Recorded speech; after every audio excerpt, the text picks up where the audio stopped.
has been created from these same elements. We opened tonight's performance with Water, featuring music from Lady in the Water, a 2006 film with music composed by James Newton Howard.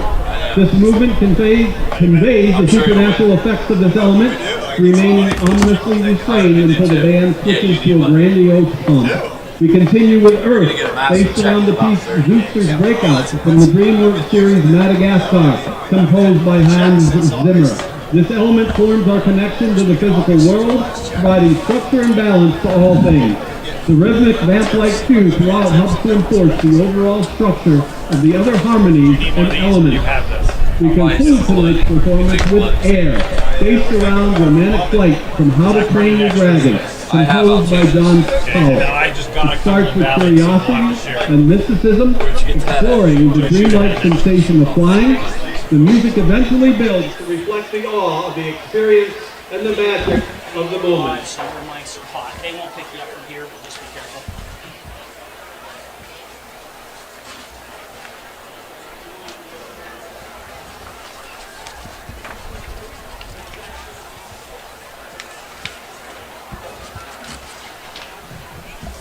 Oh, look at that fancy sheet.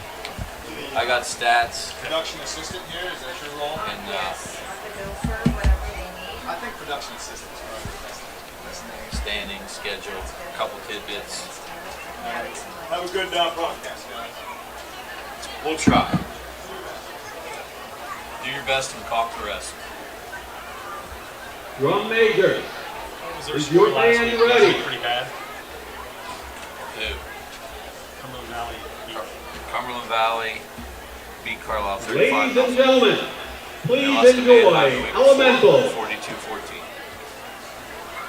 Or maybe two. I don't have my phone. Manheim's good. I don't have my phone.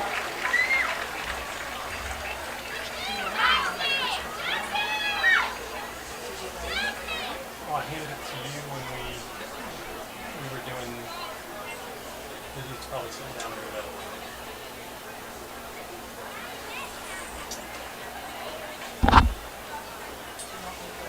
No, this one is yours.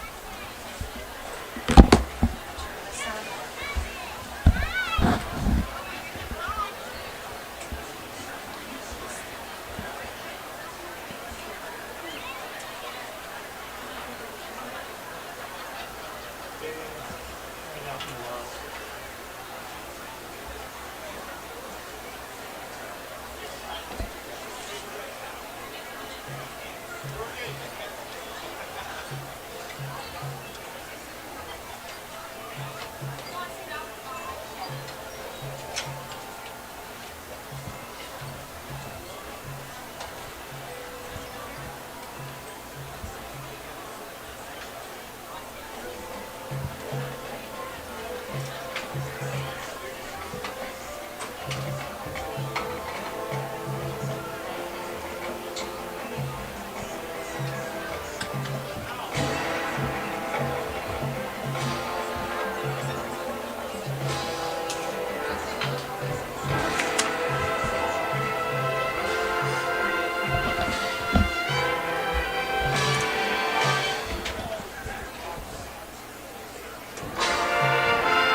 Pike's quarterback, and MJ's the main guy. That's the Hazelwood Moser position. They moved Hazelwood off to the That's AAHS.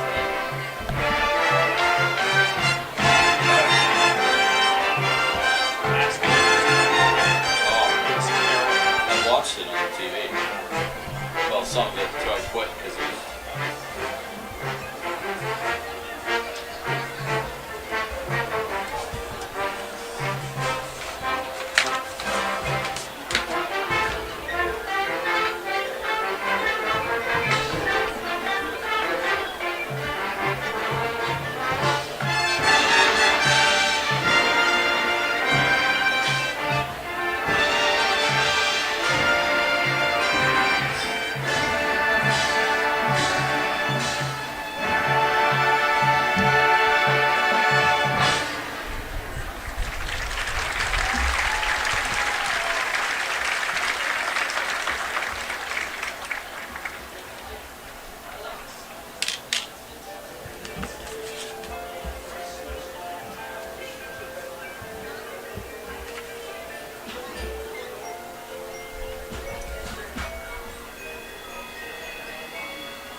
This guy's the stud. Lions.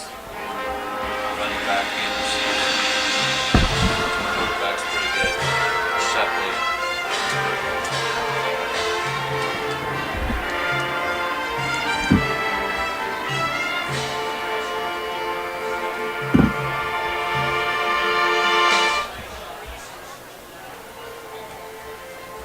He's number 7. Fines is 2.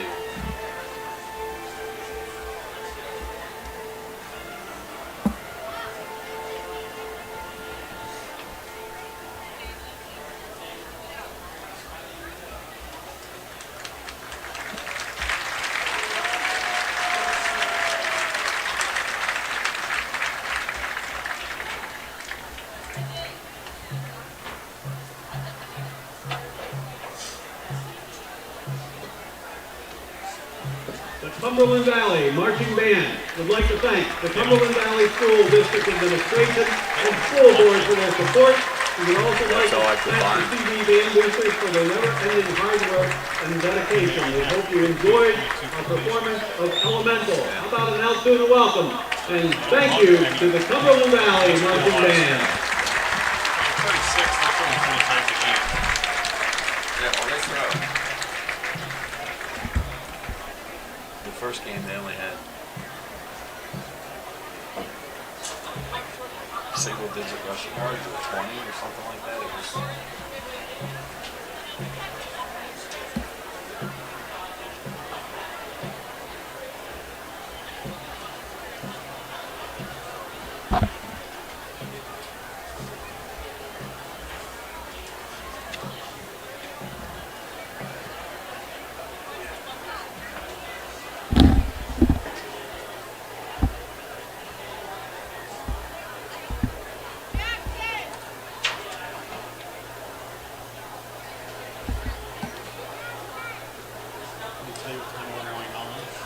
Nope.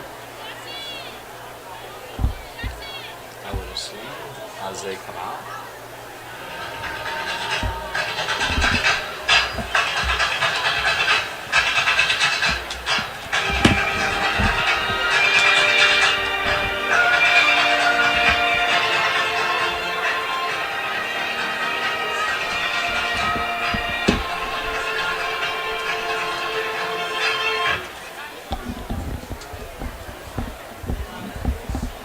At this time, would you please stand and remove your headwear for the playing of our national anthem?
The New York Giants is celebrating their 100th season and in honor ranked its top 100 players, with 1973 Altoona High School graduate Brad Benson being named number 99. Brad Benson appeared in 137 games over 10 seasons.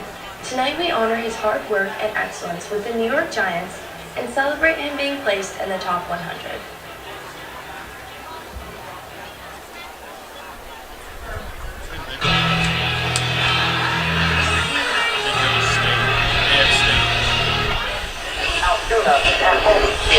Area High School Mountain Lions. We interrupt this program to bring you a special report.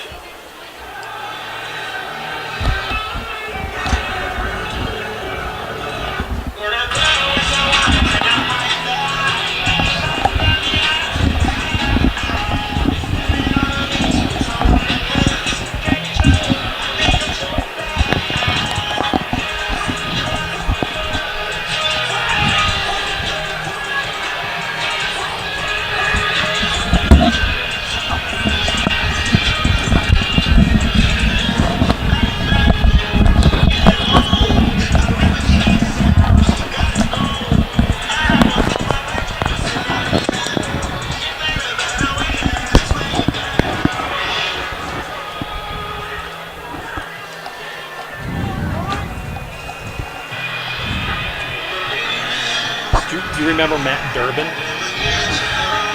Hat turned backwards, standing right at the black hat. Oh, jeez. Vince just saw him and ran out and hugged him. Can I hang that underneath you? Yeah.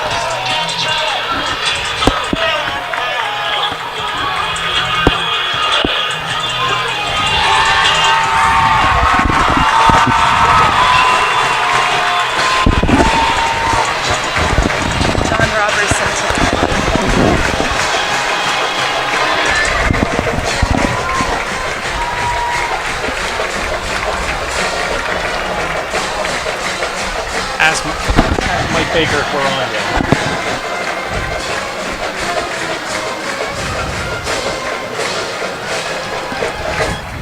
Good evening and welcome to Mansion Park and Altoona Mountain Lion football. I'm Jim Abbott along with Chris Strohmeyer. Tonight we are here to see the Mountain Lions play Cumberland Valley in a mid-pen clash.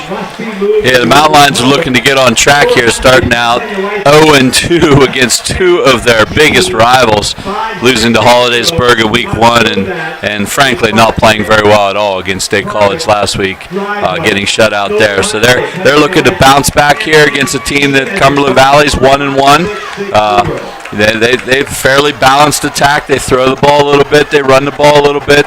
We're looking for number 2, Brody Pines. Has led this team the first 2 weeks. So the Mountain Lions here, big change. They've taken their quarterback and they're making him the fullback. This should be interesting tonight. Well, one of the big Mountain Lion issues for the first 2 games is they've had 10 turnovers in 2 games, 5 against each State College and Hollidaysburg, and that really took them out of both games. Hollidaysburg would have been a lot closer. State College was a very good team. I was at that game last week, and there's no denying that State College is good for another run this year. And actually, Cumberland Valley will be hosting State College next week. It'll be interesting to see everything that happens. It's a beautiful night here at Mansion Park. We have 275 alumni band members here tonight to go along with the regular Altoona marching band. We will see them at halftime. They are all here because Mr. and Mrs. Detweiler, who have been with the district for 35 and 32 years, have said that they are probably retiring at the end of this year. So everybody who has worked with them, and actually there's a few guys from before that, are back in the band, in the Silks, in the Majorettes, so that will be fun to see at halftime. And to top it all off, Larry Detweiler is one of our honorary captains tonight, which is really cool to honor him because he has done tremendous work with this band over the years. My son was in the band for a while, and you've had kids and members of the band. Like, it's amazing the work that he's done with those kids. Like, how in the world he gets 400 kids to behave, I have no idea. He's incredible. Like, it's amazing how that happens. So tonight, the key is we're here for Mountain Lion football. And again, as we said, they've made some changes. They've moved some people around. We will have a new starting quarterback for the Mountain Lions tonight. That will be Connor Pike. Connor Pike. He is a sophomore. He has not thrown a pass yet this year. He will be the quarterback. As we said, the fullback will be now MJ Harrington, and Hazelwood, Julian, will move out to the wing back. So it'll be interesting to see what happens, to see if the Mountain Lions can get something going here tonight against a tough Cumberland Valley team. In the last 8 meetings or 9 meetings, the Mountain Lions have only won once. That was in the 2020 year. They won 28-14 at Cumberland Valley. Last year, I believe they lost a contest 33-20. It was a little bit closer, and then there was a late score. But the Mountain Lions were competitive in that game. It'll be interesting to see what happens tonight because Cumberland Valley got blown out in their first game against Mannheim, who was one of the biggest teams in the state. And then last week they had a pretty much easy time with their opponent, which I believe was Carlisle. Yeah. So we're early. It's hard to tell. Is maybe is Cumberland Valley made great strides in week 2, or is Carlisle maybe down a little bit this year? It's hard to tell.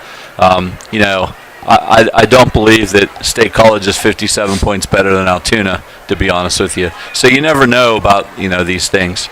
The transitive property does not work in sports, so there's no doubt about that. So that's a math little thing. We joke with the math stuff here, guys. But so just to let everyone know, that is if A beats B and B beats C, then A should beat C, and that doesn't always happen. It doesn't work in sports, right? Exactly. So we're excited to be here tonight for the first game that we're broadcasting of the 24 football season.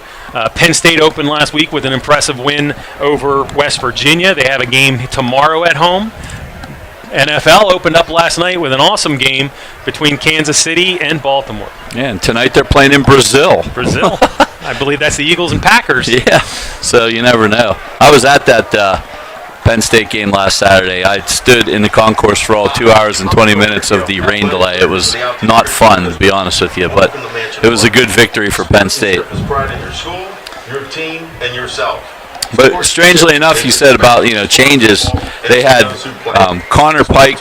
He was the backup quarterback, but he wasn't really going to play a whole lot. Maybe that was according to plan. Mekhi Jackson, who's the 9th grader, the freshman, was playing some defense. Both of those guys changed from numbers in the 30s to 10 and 11 respectively now. So they're going to see some time at quarterback here. Connor Pike will be 10. He's the starter. Mekhi Jackson is the backup now. He is number 11. So we'll see how this turns out. Connor Pike played some JV last year. He played quarterback quite a bit most of the year, so he has some experience there. He just doesn't have the varsity experience. He played some last week, I guess, in State College, but he doesn't have that varsity experience. So we'll see how this turns out tonight. So the Mountain Lions will receive the ball. Cumberland Valley won the toss and elected to receive in the second half. So they are kicking off. They are going to be kicking from our right to our left, or our left to our right. And it's time for Mountain Lion football. Oh, I apologize. I reversed that. Altoona is kicking off, and Cumberland Valley will get the first drive of the night. Ball is kicked down to the 10, and good defensive play. And I believe that is number, 23 or 29? 29 was on that tackle, Parker White. He came right down and tackled him right at the 20, didn't give him any room. And that was Brody Pines, their starting running back, who we're probably going to call his name a lot tonight on that return. So looking around, you have their quarterback is Shepley, who is number 7. He is a 5'11", 180-pound senior. And as Chris already said, we're going to see a lot of Brody Pines tonight. Shotgun formation. And there's a pitch to Pines out to the right. He gets to the 20, the 25, and he trips on the 27, will fall down at the 29. So a 9-yard gain for Pines. Yeah, he just kind of tripped there. There was lots of space for him on that toss play. You're going to see lots of Pines. He catches the ball out of the backfield. He scored 4 touchdowns last week, 2 via the pass, 2 via the run. So they have the same formation now to the other side, and they'll give it to the ball to Pines up the middle. Great play off the edge there. That was number 7 for the Mountain Lions. I believe that was Pearson, who came from his left end position, came around back and tackled Pines for a loss. So we're at 3rd and 2. 3rd down and 3.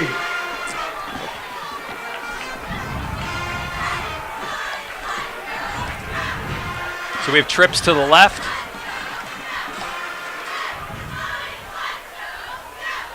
Pines is still next to the quarterback. Shepley calls it out. He drops back and he looks to throw a short over the middle, and it was almost picked off by Harrington, as it looks like they are going to have to. They're going to have to kick the ball away. Punt. So a good first series for the Mountain Lion defense, stopping Cumberland Valley on a 3 and out. So deep for the Mountain Lions, looks like it's Hazelwood. And also back there is number 4, Jameer Harris. I think it's Mikey Chisholm, the junior. We have these double numbers again. They do that to us all the time. Jameer Harris is the freshman. I think that's Mikey Chisholm out there. That's my fault. We're going to do that a lot probably with these double numbers. Fair catch is called by Chisholm. Mountain Lions will start 1st and 10 on their own 38-yard line. So we actually did not mention one of their big linemen, Calvin Troutman, is down this week. So he was a big two-way player on the line for the Mountain Lions. So they gotta put somebody in for him. We'll see how they adjust.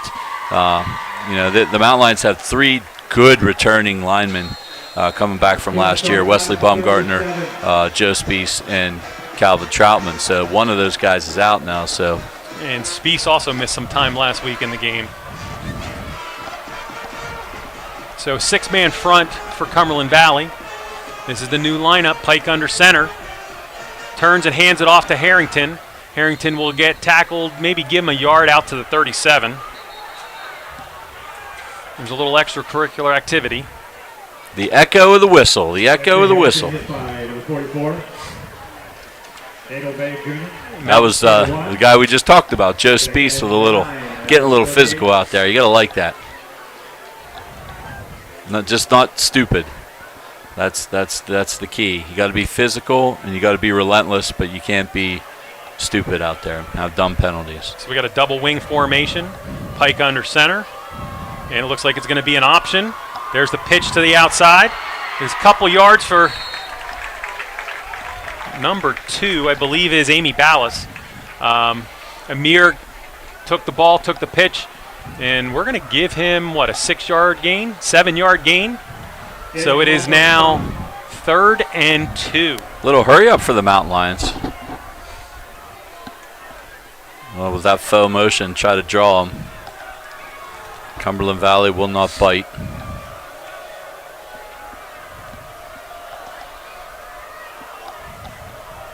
Same formation, double wing, and MJ's back behind. He lowers his head and drives forward. He's going to get out to about the 36.5-yard line, which I think is going to be about a half yard short. So we'll give him officially 1. They're marking it out toward the 37. They stopped the clock. They're giving him the first down. They're giving him the first down, so they give him 2. And he just got 2. And the Mountain Lions pick up their first down of the night. And again, we're coming out in a conservative format right here.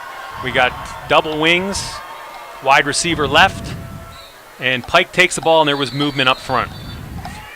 Mountain Lions were going to try a quick quarterback sneak, but I don't think the line was set. Encroachment. Oh. Oh.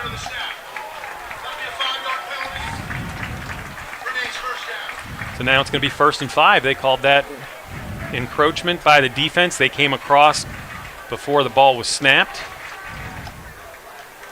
It's good to be wrong on some of these calls. Yeah, about it.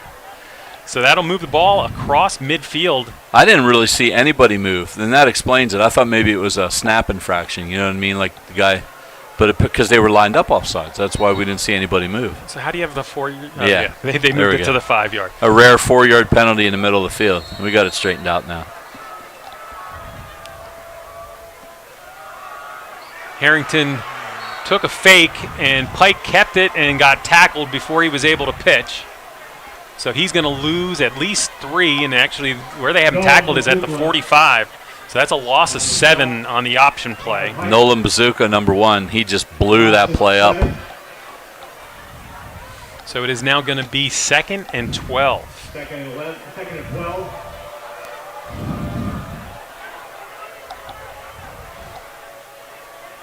Pike under center. Option again, and he's tackled immediately. So that's going to be another 3-yard loss. Flag and play. But we have the penalty. Did somebody move too fast? Nope. That was motion by the Mountain Lions. I believe the official said they weren't set. I would think they would decline this. Yeah, because it's either going to be 2nd and 17 or 3rd and 14.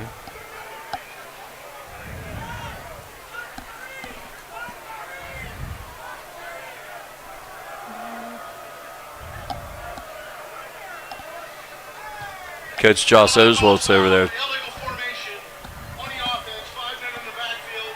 Number 71 was off the center's hip. Declined. That penalty's declined. There you go. So that call was very similar. If you watched the Chiefs and Ravens game last night in the first quarter, I think Baltimore had about 5 calls where the linemen were lined up in the backfield. The head of the lineman has to be crossing the waist of the center, and for years it seems like the guards go back and then the tackles go back further. So now they're making that an emphasis at the NFL, but that was what the call was here, that number 71 for the Mountain Lions lined up in the backfield, and that was Thomas. Trips to the left. Pike gets the ball. He rolls. He's going to take his first pass of the night. He throws into triple coverage, and it's picked off.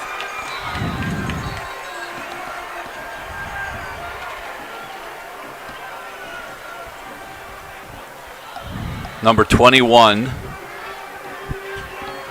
Elijah Sherman picks that one off. I mean, there was really nobody open. You got to throw that ball away in that case. Punt the ball. And Pike just threw the ball up. Yeah. And inexperience. Cumberland Valley will take over, 1st and 10 on the 50. Trips to the left.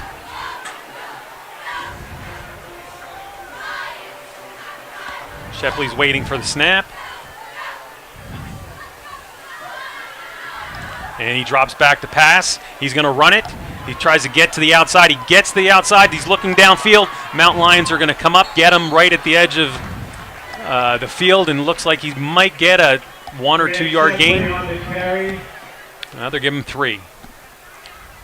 Forced out of bounds by number 16, Luke Geishauser. So Shepley did not see anybody open, decided to take the ball and start running, and the Mountain Lions ran him out of bounds. Something that we have not said at all very much the first 2 weeks. Good coverage by the Mountain Lions right there.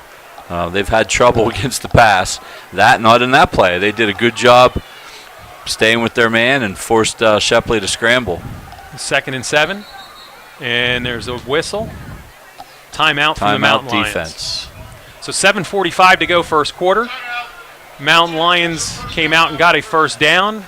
They did also stop Cumberland Valley right away, but the interception that Elijah Sherman picked off, the new starter, Pike, gives Cumberland Valley good field position here, Chris.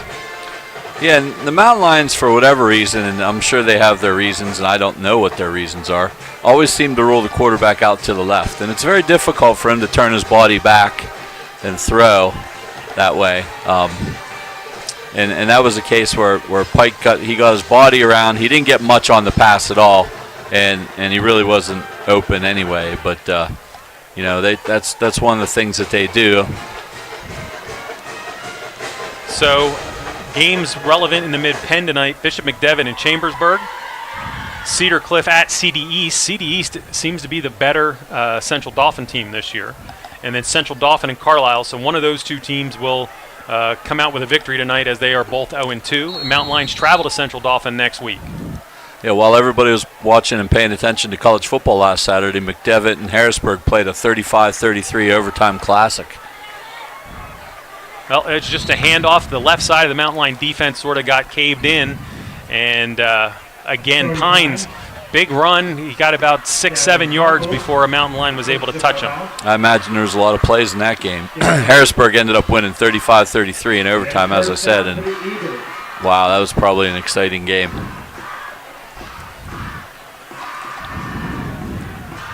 Well, after Central Dauphin, CD East comes in, then the Mountain Lions go to McDevitt and have Harrisburg at home. So that's going to be a really tough point of the schedule. Trips to the right. 1st and 10 at the 39. Shepley's waiting. He drops back to pass, and he looks like he's going to run, scramble. He's still looking downfield. There's a ton of Mountain Lions around him, and he just throws it away out of bounds. So an incomplete pass for Shepley.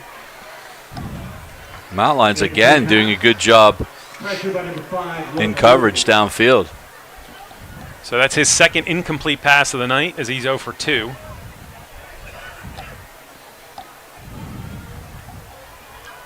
Seems like he looks for that first option, and then he starts to scramble. And unless he sees something, he's probably going to run. He hasn't gained a whole lot. Well, it's been 2 games, but he's rushed 5 times for minus 11 yards. That counts sacks, too. But there's a handoff again to Pines. He goes straight up the middle, gets through the defensive line, gets tackled at the 34-yard line. So he's going to pick up another 5. And the week 1, Cumberland Valley, I think, got less than 40 yards, 50 yards for the whole game. So there wasn't much. And then last week against Carlisle, they put it on him. Got about 450 yards of total offense.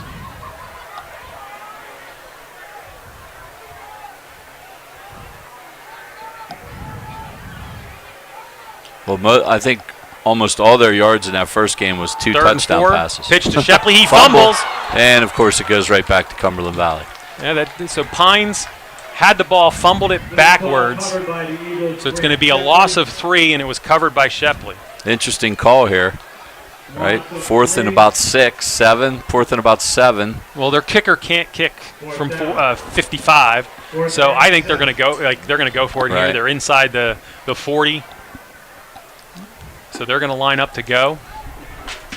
Especially if you're thinking the Mountain Lions, just had all those negative plays. Yep. You have confidence in your defense. So you got Trips left, Twins right. Empty backfield. Shepley goes back. The Mountain Lions come quick. Ball is short. Caught, but is it short? Now they're going to give him the 27.5 or 28. Oh, he was not that far. Over here they have him at the 29. Over there they have him at the 28. So they're going to give him the first down. That's a gain of 8. Wow. Who was that to? First down, Eagles. Was that Pines? I didn't even. Out there? Yeah, it was Pines out was wide. It Pines? Same formation the other side. Trips to the left, twins to the right, empty backfield. First down at the 28. The Mountain Lions coming hard again, and I don't think he's going to get it away. And he gets sacked. That's a big loss. That's a 17-yard sack. And there's multiple Mountain Lions there. Tykeer Davis, he's been out with an injury. He's back. Loss of 17. So that helps the Mountain Lions out.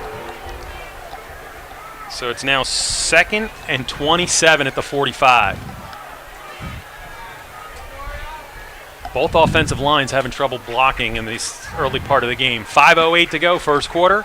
Still no score between Cumberland Valley and Altoona.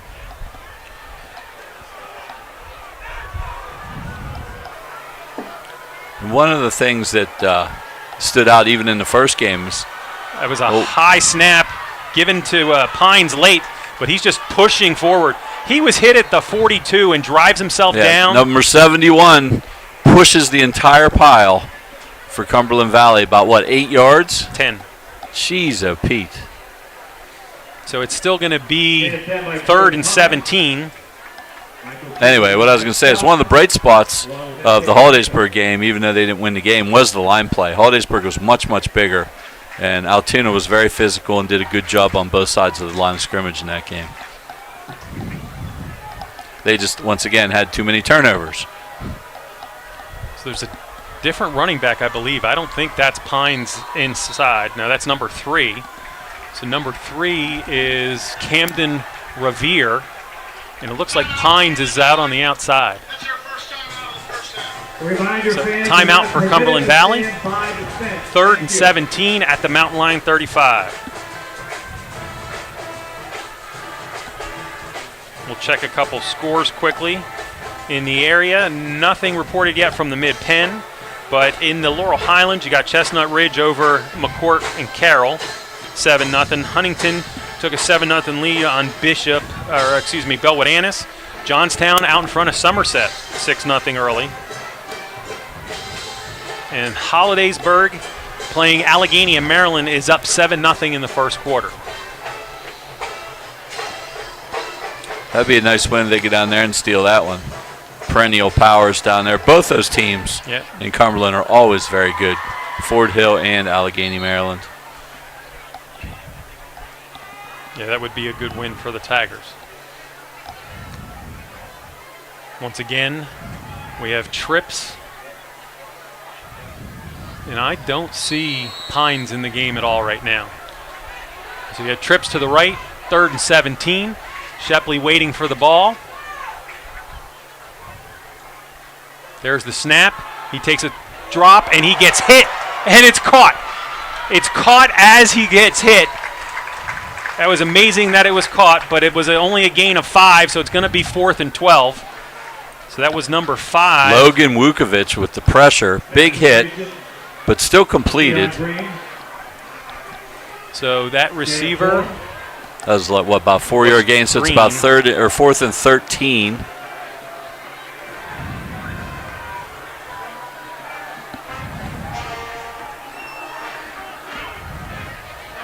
Well, they went for it in this area before. They're going to go for it again. However, it is 4th and 13. So the Mountain Lions sort of just need to make sure that they are not giving up big yardage. Quarterback's looking to run, and a couple guys get tackled at the line of scrimmage. And it's out of the end zone. Out of the end zone. So they'll decline that. They'll decline the penalty and take the ball. But, yeah, there was at least 3 guys that were tackled in the line. And the flag came out. So Cumberland Valley is going to turn it over on downs. Mountain Lions stood up after giving up a first down inside the 30.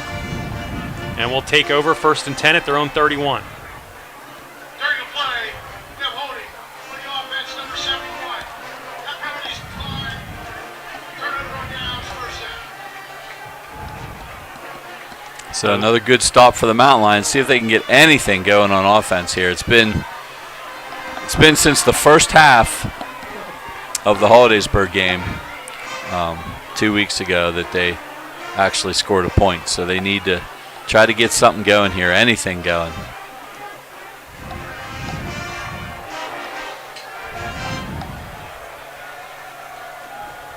So the Mountain Lions have 2 receivers. They got a little extra yardage there because they put it out to the 33 and it was at the 31.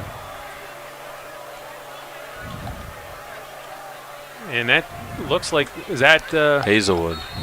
26? No. Is that Zion Patterson? Yeah, it's Zion. Yeah. So Zion taking it off tackle. Looks like he's going to get 4. 2nd and 7. Yeah.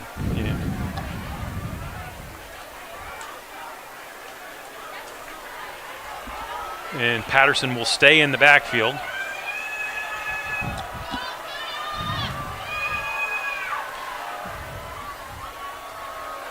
Pike keeps the ball. He cuts back against the grain, and he's going to be close to picking up a first down. He's going to come all the way out to the 43, and there's action behind. Yeah, that's going to be 15 yards on Cumberland Valley. The guy just walked over Vukovic and kind of kneed him in the face as he walked by him.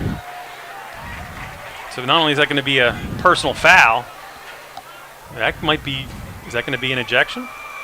I don't know. We'll see. Yeah, it's the official's call.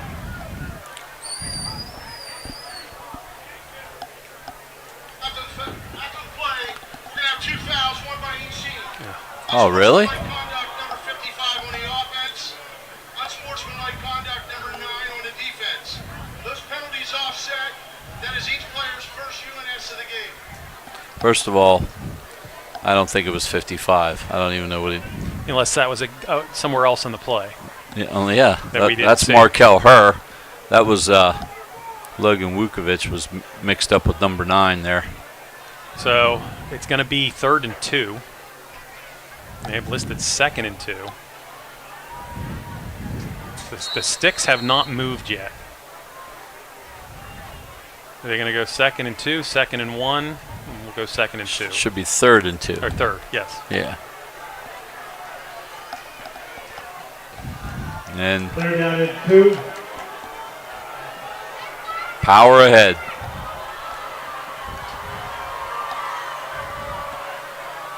Patterson has the ball. He gets up over the 45, so he does get the first down. He's going to get another 3. Flag of the play. Another flag on the play. I didn't see anybody move. It's probably another illegal formation. It's from the backfield judge, or the line judge on the opposite side. So he's walking back over. Illegal formation. There we go. On the offense, 5 men in the backfield. The left guard number 54 was not on the line of scrimmage. We don't even have a 54 in the game. Wes Baumgartner is 54. But he's not in the game right now. Obviously, the guy on the far side watched the NFL game last night. Now he's picking us out. Like, we've watched a lot of football here. When do you see that called? Like, never. 3rd down and 6. That's huge. Yeah, now it's 3rd and 6. MJ. Didn't matter. He got the first cut down. through and got the first down. Good off tackle run. He put his head down. And here's another. Flag thrown. So the Mountain Lions will get the first down and then the penalty because it's a dead ball penalty, I believe. So We actually going to have some guts and call this one, or are we just going to call it on both guys? You know. I think they're going to call it on Mountain Lions. I didn't see what happened, but I definitely saw what happened the last time. It's been too much of the extracurricular with Altoona's game this year. He's lined up to. We have unnecessary roughness on number 4 on the defense. That'll be a 15-yard penalty. We'll take the result of the play. That'll be a first. Well, he said 4 on the defense, but yet they're walking it back against the offense. There is no 4 on the defense because it was 9, so it must be 4 on the offense, which is Chisholm. Yeah. So it'll go to the 32. Does it become a 1st and 25, or does it set to 1st and 10? I think it's 1st and 10. They're making it 1st and 25. It's 1st and 10. It is not 1st and 25. Yeah, they're bringing it back now. Yeah. So it's 1st and 10 from the 32.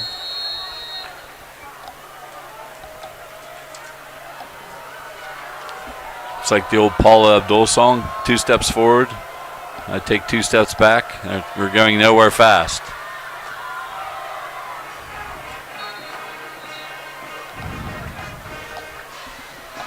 About 1:10 left in the first here. So Pike himself picked up 2. I mean, it's good to see the Mountain Lions being feisty and playing hard and caring, you know what I mean? Because after getting thumped like that, it's easy to come in and think, oh, you know, woe is me. You throw an interception here early, you're like, woe is me. But Mountain Lions are actually in a rock fight here so far with Cumberland Valley. And that ball was just, there was a little miscommunication in the backfield. We're going to give another 2 yards to Harrington. So it should be 3rd and 6, 3rd and 7. And 3:35. I'm always off a little. I don't know if they're going to try to run this play or not. They don't have to. Now 13 seconds left in the quarter, and the Mountain Lions will slow it down and wait to move to the other side of the field. So far, Cumberland Valley has had the ball twice and has not been able to do much with it. They did drive the last time, but a couple big plays by the Mountain Lions and a sack by Tyclaire Davis put them in a big 2nd and 27 situation, and the Mountain Lions were able to hold them and get the ball back. So this is the Mountain Lions' second drive. I think we've only had 3 first downs the entire quarter, so it's not an offensive display, that's for sure today. 2 from the Mountain Lions, 1 from Cumberland Valley. And so we're at the 37. Defensively, the Mountain Lions will take it. Offensively, they need to try to get something going here. Get to the 42.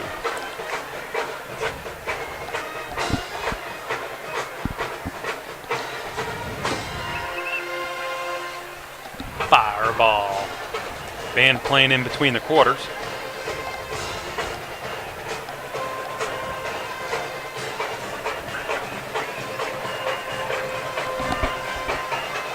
Good atmosphere here tonight. So the Mountain Lions lost Alderdice and Mifflin County on their schedule and replaced it with perennial power Bishop McDevitt and Cedar Cliff and undefeated Cedar Cliff right now. So yeah, that's not exactly a move that you really like, but that's what the Mid-Penn dictated because they brought two teams up to the Commonwealth Division. So it is going to be 3rd and about 5, and there's some, and Cumberland Valley jumps offside. Jumps offside. The motion happened, and the defensive end, I believe it was that Pines? Was that number 2 or number 1? I didn't see which guy it was. Yeah, it might have been number 1. That'll be a 5-yard penalty. That'll result in a first down. You can try that name. Bazalka. Yeah, Nolan Bazalka. So they're at the 42 now, 1st and 10. So that was a good call on the Mountain Lion side. They were able to get the motion man to go, and the defensive end jumped off sides. That's our 3rd first down. And Pike gets away from a little trouble, but there's everybody else. And there's another penalty. I think there's a face mask at the end of that.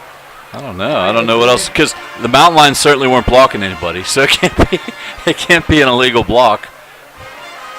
I'm not sure what that was. They called it at the 35, which was where the original hit on Pike was.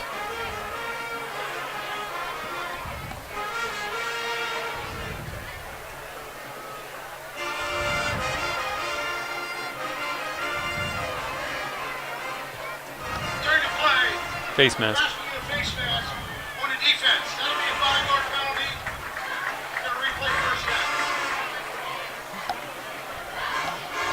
Another. So it's a 5-yard penalty from the spot, so it's a loss of a yard on the play. End up losing a yard. 1st and 11.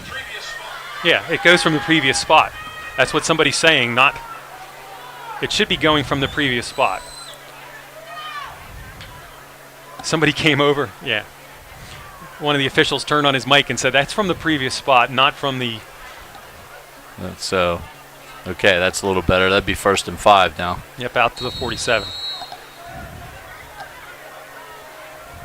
Twins to the left. Pike under center.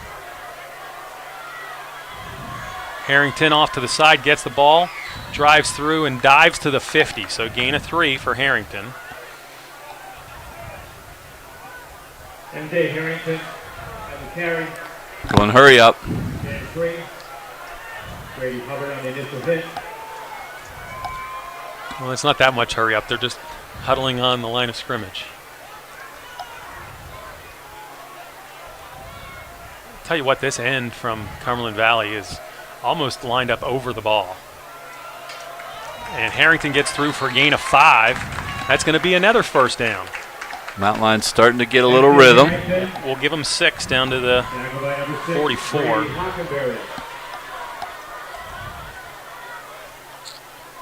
Twins are staying to the left. Mountain Lions again huddling right on the ball.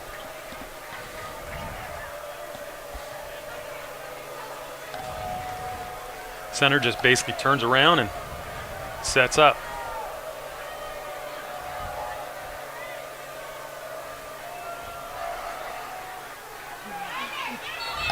Harrington's gonna get, I thought he got to the 42. They're gonna mark him at the 43. So it's gonna be 2nd and 8. No. 2nd and 9. Like, it's halfway between the 42 and the 43, so, yeah. But keep that clock running as long as you have the ball. They can't score. Thing is, you got to do something to get these 9 men out of the box. It's tough to run against 9. And everybody's there right now. So he's down to the 39, so it's going to be what? They'll mark it to the officially the 40. Yep. So they a little more than 5. You get 3 each play. You're definitely going for it. You got the 1st down. 3-3-3-3 is a 1st down every time. That's kind of what they're playing on, right? I mean, 3rd down and 6 at the 40. They got all 10 in there. There's only 1 wide receiver to the right. Harrington takes it again. He breaks it a little bit, and he goes down to about the 34. Are they going to give him 1? The one side is, the other side isn't, so it's going to be interesting where the spot is. They're stopping it, so they must be giving it to him. Gain of 6, 1st down.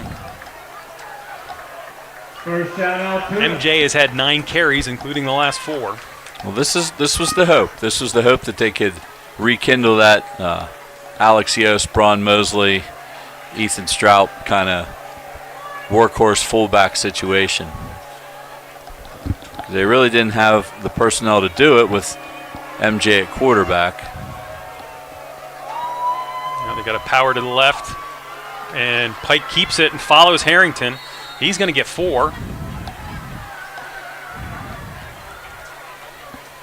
Pike's being a little bit more of a runner than I expected him tonight. But in this offense, that the quarterback needs to be able to run. Right. It is a triple option. We got 2nd and 6. Ball is on the 30.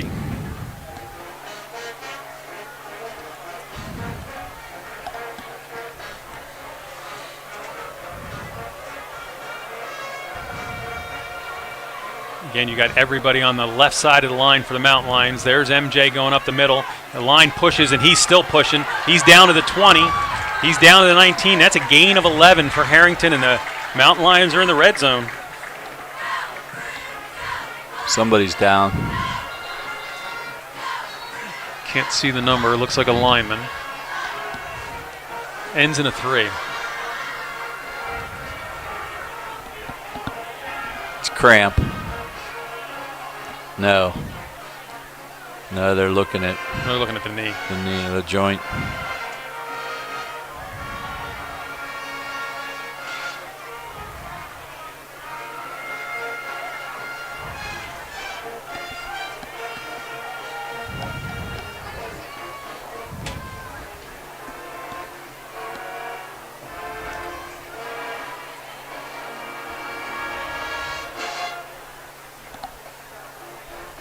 I think it's 63.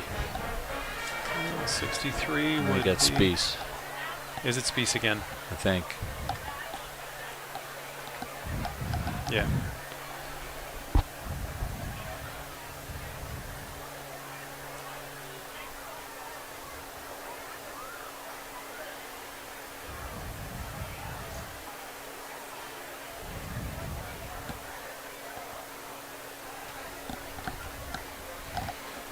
Yeah, they're already down one lineman.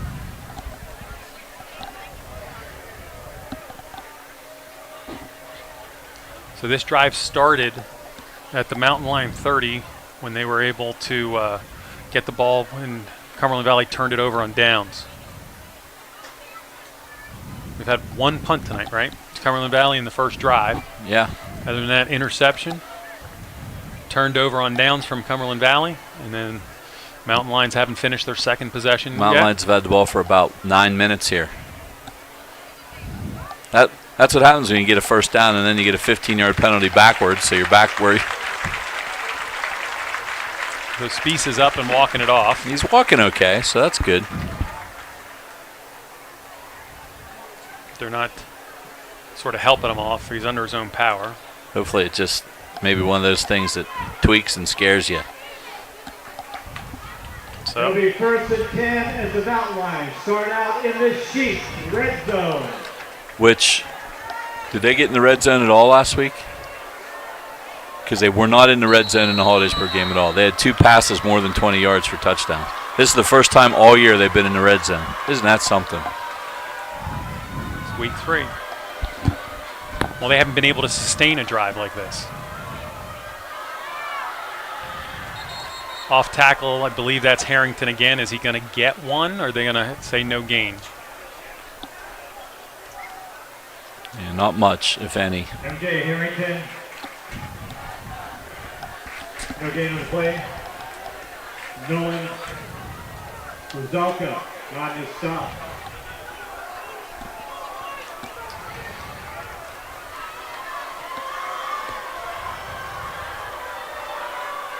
Mountain Lions have a double wing formation. Give it to Harrington going, wait, nope. Pike kept it and got tackled before he can get out of the backfield to make the pitch to Hazelwood. Number 9, Gavin Kendrick. Jake Steins on that one. So it's going to be a loss of 4 and 3rd and 14. Loss of 4. So Harrington is the kicker too, right? Chatham's kicker. Yeah. So this would be about a 40. So they need to get some yardage to attempt a field goal. If not, they're going to go for it on 4th down. 3rd and 14. 2 receivers to the left, 1 to the right. Cumberland Valley is not loosening up at all. Mountain Lions throw it over the middle, and Pike throws it behind Amy Ballas. He was in the window. It was just late. A little bit late. So it is going to be 4th and 14. That's got to be quick. The Mountain Lions are going to line up to go for it at this point. Way too slow. It's got to be quick.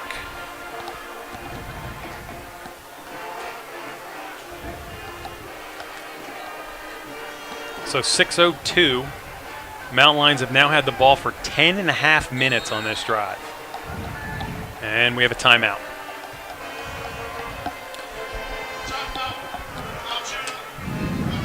Those quick slants, you can barely make sure you get the laces. You just got to get it and boom.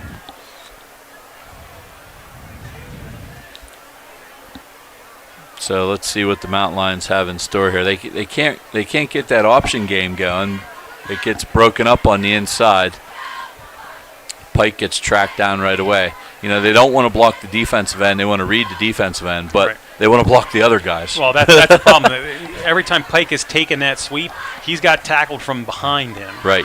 That, and I don't know if the plan is lined up to not touch the defensive end on the opposite side because you think you can outrun him.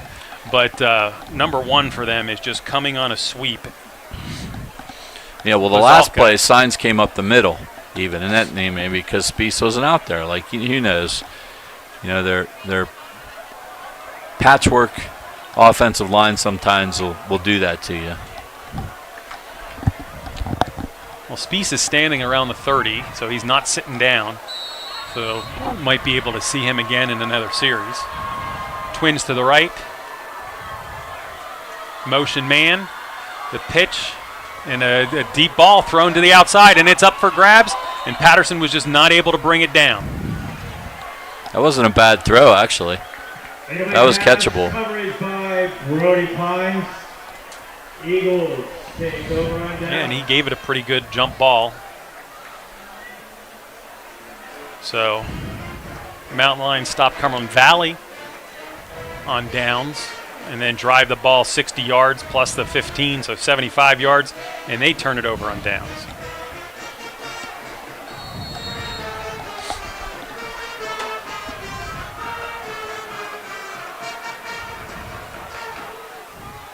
Shepley gets set for the snap. He's got Pines behind him. He turns to Pines and hands the ball off. Pines looks for some running room, and the Mountain Lion defense is pretty stout. They were able to stop him for only a 3-yard gain.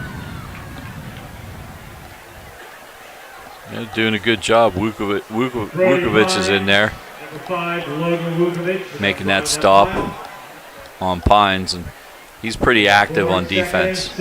Number 5, their middle linebacker. Well, outside linebacker now. Harrington's back in there playing middle. He plays both. You'll see Harrington probably play a lot more defense now that he's not playing quarterback, because he has been not really going both ways all the time the first couple weeks. There's a handoff to Pines going the other way. And again,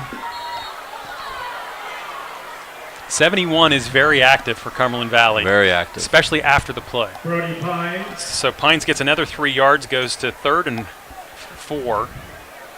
And Pines turned that in, and it looked like if he'd have bounced it outside, there was a big hole out there. So I'm glad he turned it in. Well, empty backfield again. So far, Shepley hasn't had time to throw when they've emptied the backfield. There's 3 receivers to the right, 2 to the left. 2-step drop and just throws it, and it gets down to, was it caught? Looks like it was caught at the 35. Completion to number 2, Brody Pines. Brody So Pines again. made the catch. And a 5 and a first down. You know, you just have an athlete like that. They just line him up all over the field and just try to get him the ball. That's kind of all they do. So Shepley's now 3 for 5 for 17 yards.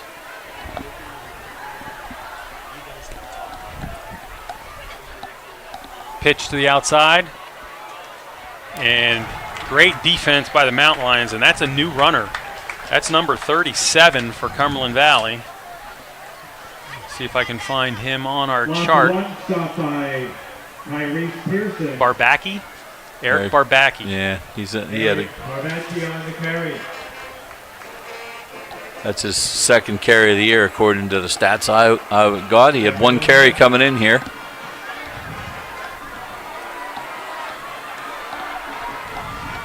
So that was a loss of a yard, 2nd and 11. Trips to the left. Shepley waiting for the snap. And he looked like he wanted to run for a second. He does throw it out to the outside. And they're going to call it another caught ball. That's by number 1.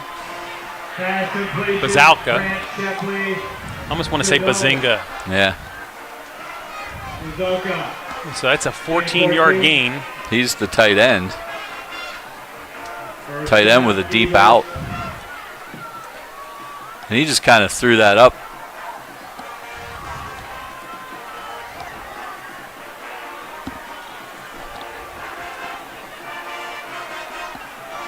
Trips to the right. Pines is back, and deep ball down the sideline. It's just thrown real far and out of bounds. So after 4 completions, that's a incomplete pass, 2nd and 10 at the 48-yard line. By Cody Chatham. 2nd down and 10.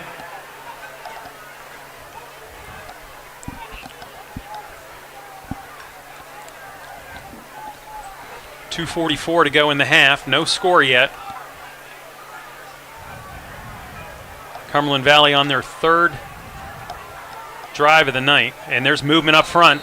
And yes, it is say, called. Yeah. Number 75 on this end jumped on the first noise he heard and then tried to reset and hope nobody saw it.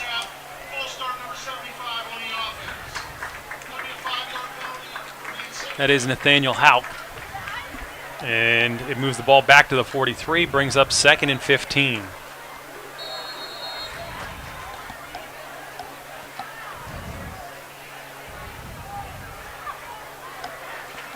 So we're looking out a half. The Mountain Lions will start with the ball. So if they can get a couple, if they can get the ball back here, they can almost get a 2-for-1. Quick pass screen to the outside. Again, that's that tight end. He's not playing really a tight end spot, and I think you're going to have a penalty. No penalty called. No penalty. Which is good. That's a gain of 10. Yeah, that was blocked very well by Cumberland Valley. They just threw that little screen out there. I'd like to see Altoona do some things like that to get some confidence to your quarterback, right? That's an easy throw. That's a gain of 11.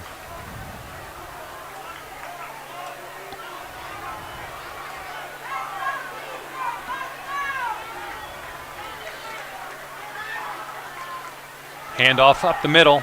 Pines breaks one and then gets stopped. He's only going to get 1 yard, so we're in a 4th and 2.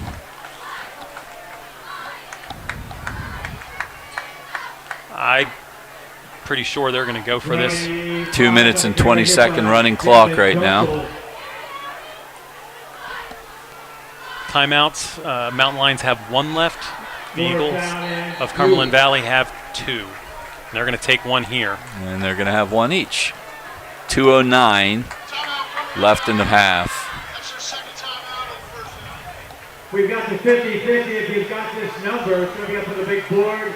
It's worth $673. Report to the flagpole. So far, the Mountain Lion defense has done a pretty nice job, giving up a couple pass plays, but other than that, they've sort of held steady and not given up any points. Combined, they've given up less than 100 yards here in the first half.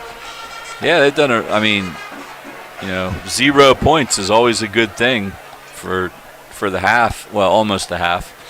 But, the offense has to help the defense out a little bit. And they did finally with a long drive there. You can't keep going 3 and out and putting your defense back on the field. Eventually that's going to burn you. I don't care how good your defense is. So here's a couple scores from across the mid-pen. Bishop McDevitt 3, Chambersburg 3. Oh. Second quarter. Cedar Cliff and Central Dauphin East is tied in the first 7-7. Central Dauphin up 14-0 on Carlisle. And Cumberland Valley Altoona, we know that score. It's 0-0 here with 2:09 to go in the first half. Cumberland Valley on a 4th and 2. And there's a quick handoff, and it's going to be close. They're going to mark them at the 41, which should be enough for the first down. That's enough for the first. So they stopped Pines it and they're picks up, winding it. and Cumberland Valley will keep going here.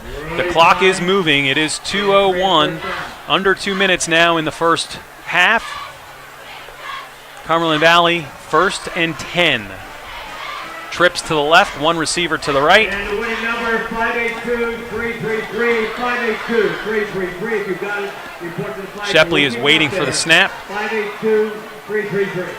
There's a handoff. This is not Pines. This, again, is their other running back, and he makes a move down the sideline and gets knocked out about the 10. That is a big offensive play. 31-yard gain by Barbacki.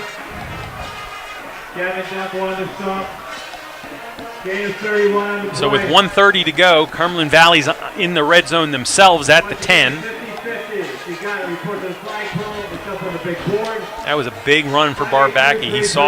He had a little seam, saw a light to his left, and he took off, and he had some speed.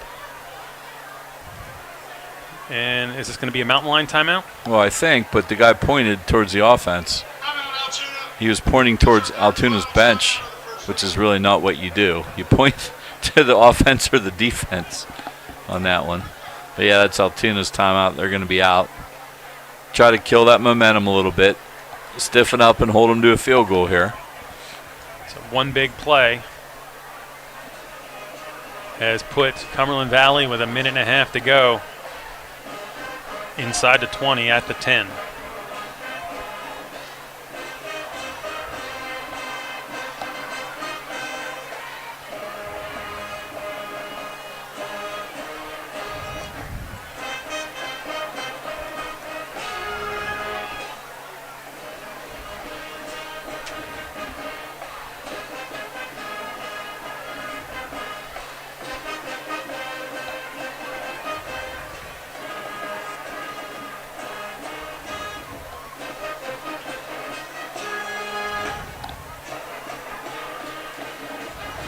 So after the timeout here, Cumberland Valley is set up with a tight formation. They have trips to the right, but they're all bunched together. Probably going to be a sweep to the right to Pines, and there's the pitch, and there's the sweep. And that's not Pines again, that's Barbacki. And he's going to, we'll give him no gain, but he actually is going to lose about a half a yard. So 1:18 and running. Cumberland Valley does have one timeout left.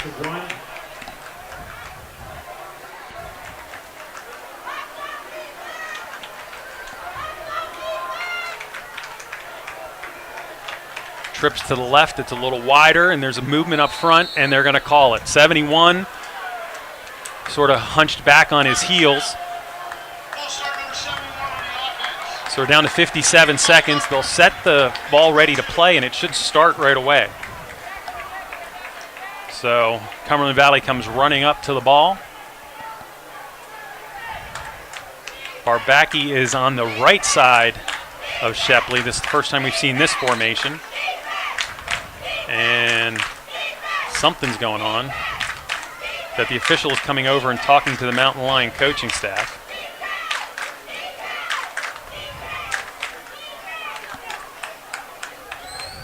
Cumberland Valley still has one timeout left. We are now 2nd and goal at the 16.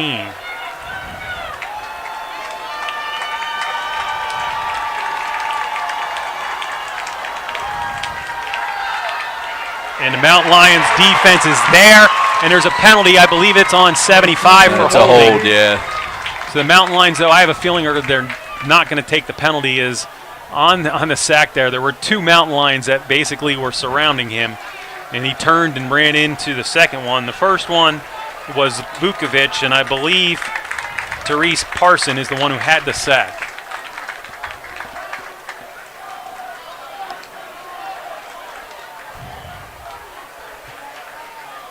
They're going to take the penalty.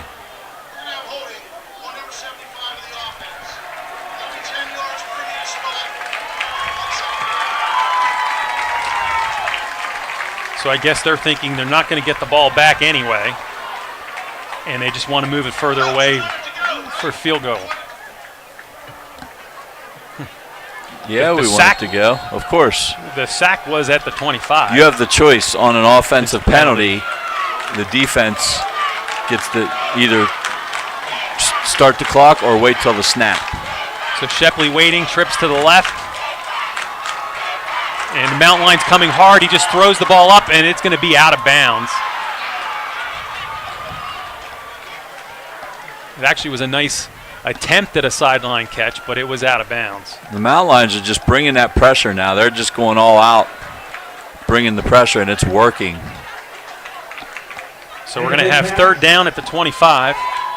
23 seconds left. It's actually considered the 26.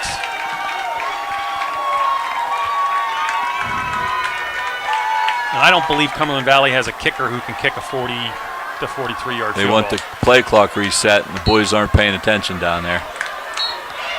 There it goes. So Cumberland Valley lines up. And there was movement early, and there's the flag.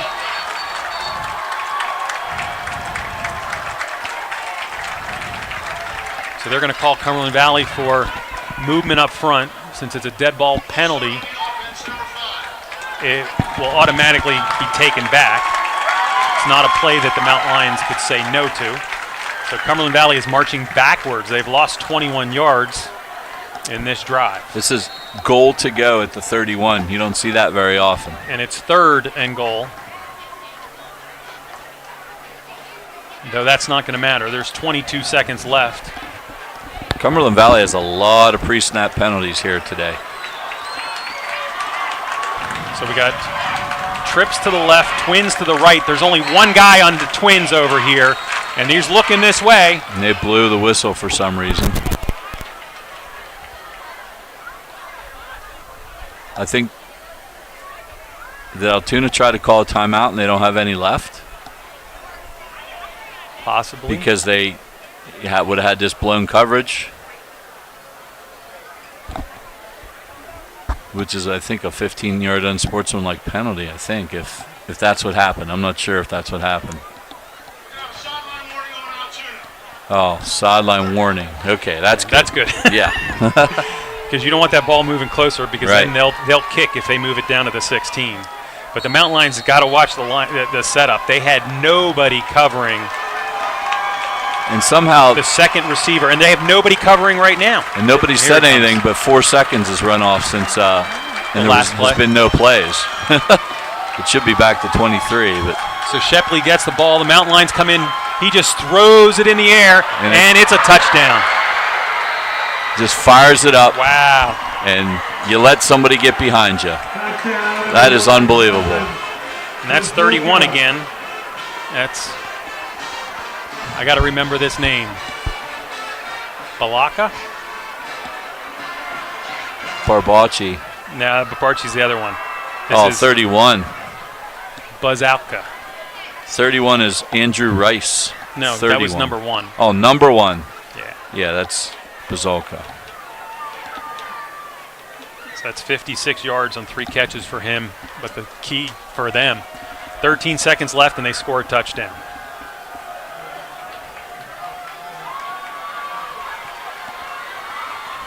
So they're going to try to make it 7.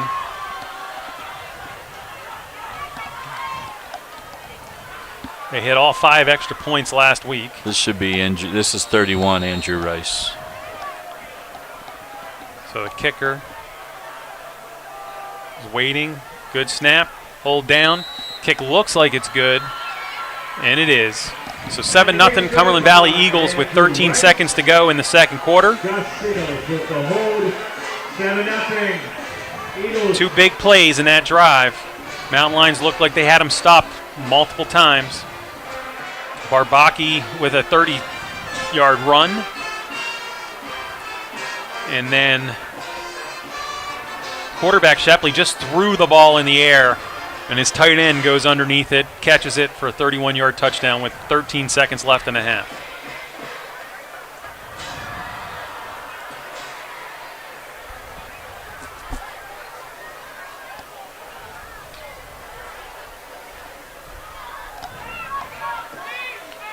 Yeah, that's frustrating.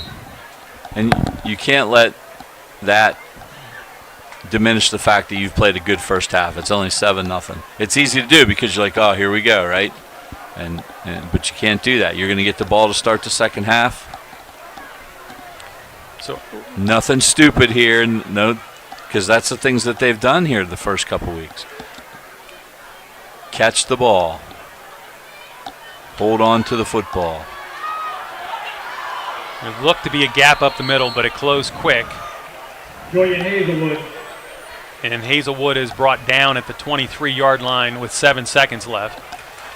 So I know right now your vision is on the field to our right, but pretty much from the 20-yard line to our left, all the way wrapped around to halfway through the end zone, is the Altoona Band and then the Alumni Band. The Alumni Band is 275 former Mountain Lion band members. And again, that's instrument, that's drums, that's silks and majorettes.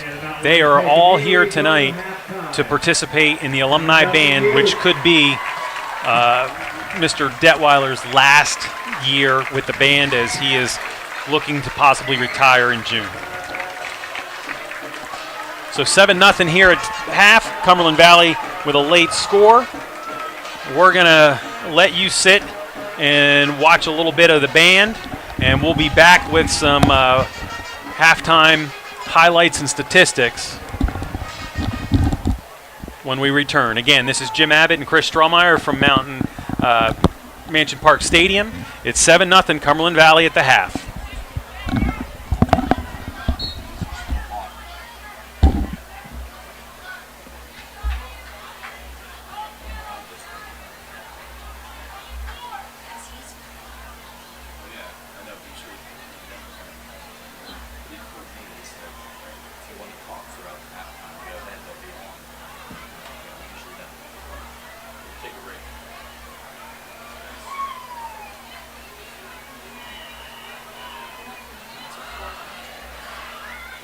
good one. The other one's the freshman or the Ladies and gentlemen, we proudly present the Altoona Area High School Marching Band under the direction of Drum Major Rachel Kennedy. The majorettes are led by Captain Gillian Cirinunzio. The Silks are led by Captain Paige Radel and assisted by co-captain Andrea Slusser. The feature majorette is Lily Stallman. This year's marching band halftime shows will feature the return of some of the staff favorites from the past 25 years. Tonight's show will open with Jai Ho from the movie Slumdog Millionaire. Sometimes I write it down, or I just go by what I remember. No, I just remember where they were. So I calculated that we had to go 7 minutes in this quarter, and we had to have 3 minutes to go in the first quarter. So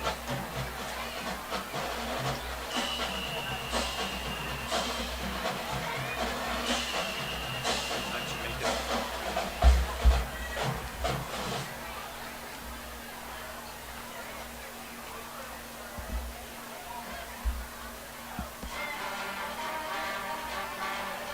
Should run in 32.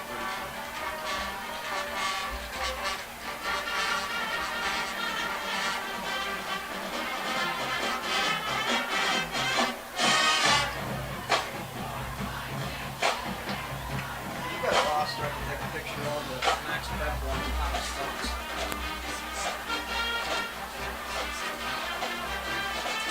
I have an extra food if you want that. Can you come to the valley just to take a picture of?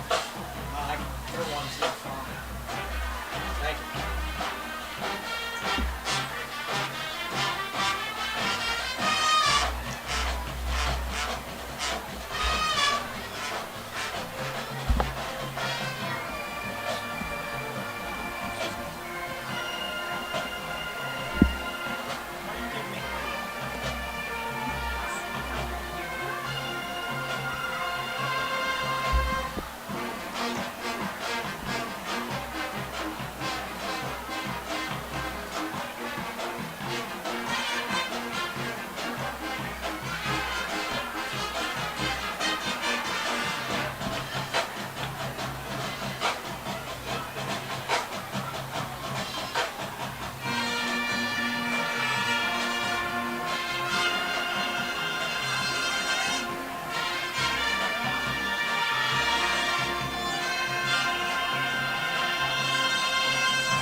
At this time, please welcome the Altoona Area High School Alumni Marching Band. This year marks the largest returning group with over 275 participants, including 80 majorettes, 40 silks, 11 color guards, 2 rifles, and over 140 band members. The Alumni Band opens their portion of the program with Peter Gunn, followed by Old Time Rock and Roll. The Alumni Band is led by new Altoona Area Junior High School Band Director, Brandon Kunder.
We welcome back the current Altoona Area High School Band as we close tonight's performance with almost 400 performers.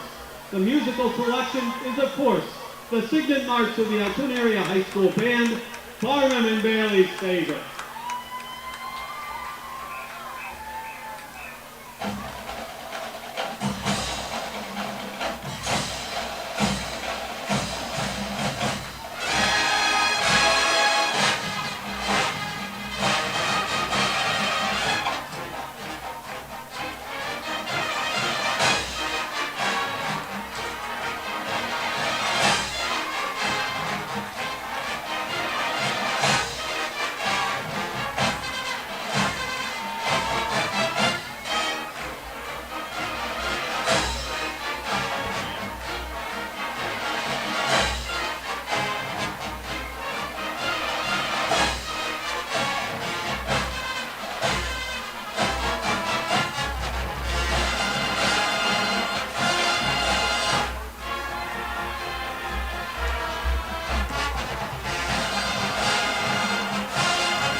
Please direct your attention by the 50-yard line here on the sideline on behalf of the Altoona Area High School Alumni Band and the Altoona Area High School Alumni Association. We are honored tonight to present a check for $1,100 to the Brian Morden Foundation for their continued support of Altoona area children and their families who continue to fight against childhood cancer. Tonight we recognize Alumni Band, where we honor Brian Morden and families affected by childhood cancer. The Brian Morden Foundation was created to honor Brian, a courageous 19-year-old who battled Ewing sarcoma for more than 2 years. Brian was a 2005 Altoona High School graduate who lost his battle on February 15, 2003. But his family, friends, and many others who only knew Brian by reputation have vowed to continue the fight against this horrible disease. Brian's mother, Dawn, founder of the Brian Morden Foundation, was diagnosed with lymphoma and passed away in August of 2021. Childhood cancer is the leading cause of death for kids under 19 in the U.S. As we work to advance research and treatment, the Brian Morden Foundation is helping to support large-scale studies of the Ewing tumor immune landscape and continue the fight for childhood cancer. Thank you, Alumni Association and the Alumni Band.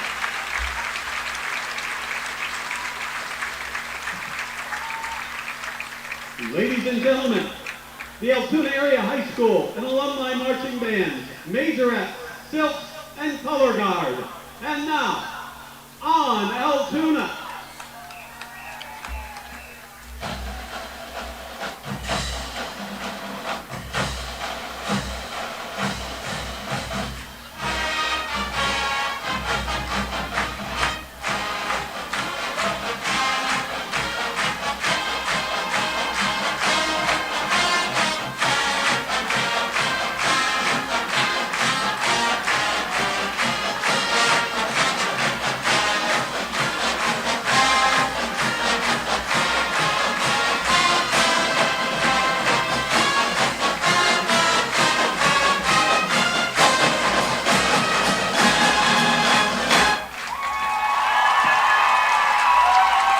Student teacher Isaiah Eversole, Junior High Band Director Brandon Kunder, Silk Advisor Lisa Moore, Majorette Advisor Kelly Detweiler, Percussion Advisor Mike Baker, Band Assistant Drew Yingling, and Band Director Mr. Larry Detweiler.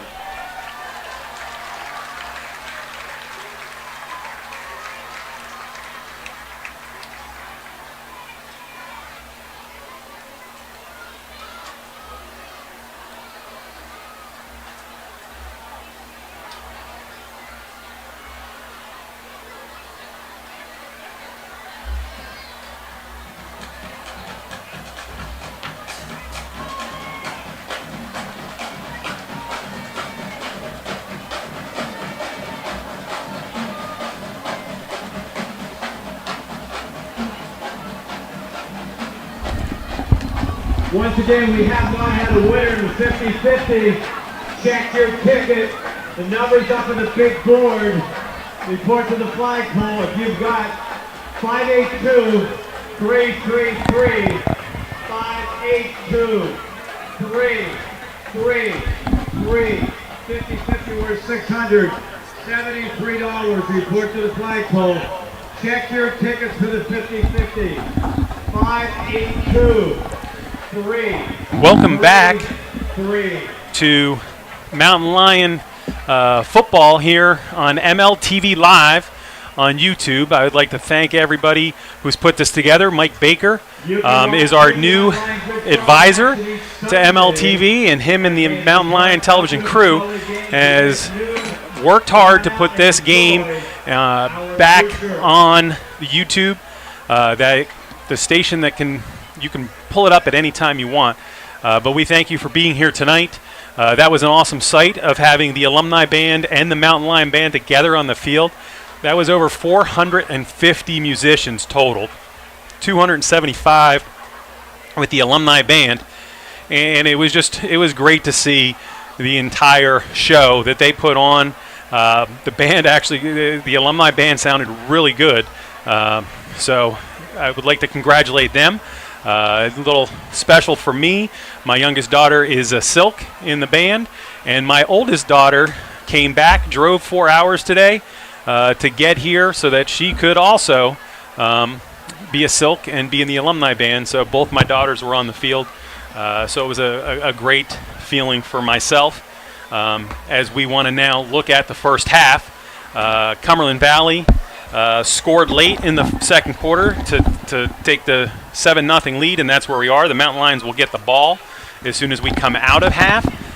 Looking at stats, the Mountain Lions have changed up their offense, moved MJ Harrington to the backfield. He carried 11 times for 46 yards tonight, and he made a couple big runs. And the big thing was the Mountain Lions were moving the ball, and picking up first downs tonight, Chris. Yeah, that they were moving it until they got one of their linemen a little nicked up there, and that kind of killed their momentum. They ended up going for it on fourth, turned the ball over, and Cumberland Valley opened it up a bit with a little more passing game, which opened up that one big run. They had like about a 30-yard jaunt there from what was his name, Basucci? Barbacchi. Barbacci. Yeah, one of those Italian guys. But anyway, and that took them down to the 10. Then the Mountain Lions had them retreating all the way back to the 31-yard line. They bring this massive blitz, which they have done several of the previous plays that worked. This time, Shepley, yeah, off his back foot, kind of threw it up for grabs, and Bazolka got behind the defense and catches that pass. That's just a backbreaker, but it's only one score, and it's not that they can't let that touchdown right there beat them for the rest of the game. Let's come out, get a decent drive here in the the second half, get a good solid set of downs, some first downs, get some rhythm, score a touchdown. You're right back in this ball game. You're right back where you were. So Cumberland Valley, sort of the same type of offense as the Mountain Lions, is their lead rusher. Pines had 10 carries for 37 yards.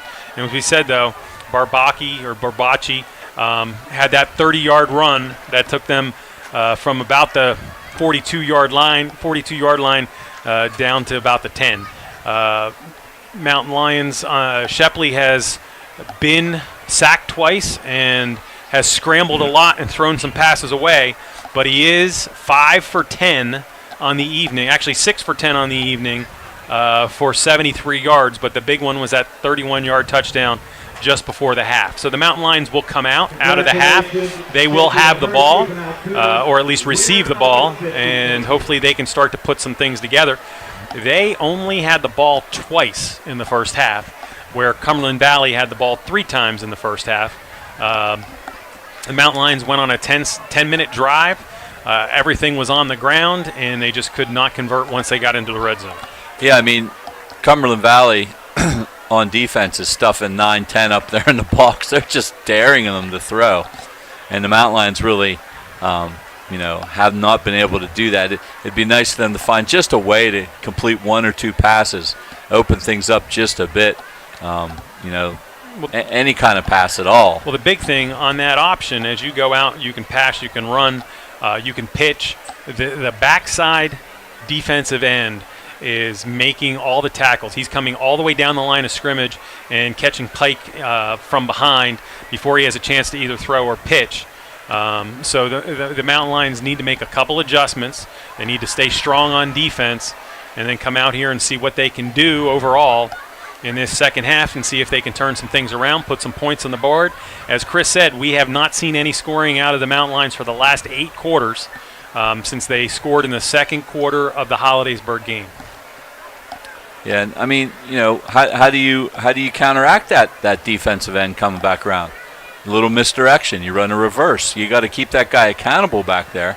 Those are all things that I'm sure they've talked about here at halftime. Hopefully, we're going to see a little bit of a change up here in the second half on that. But other than that, they're taking 3 or 4 yards at a clip.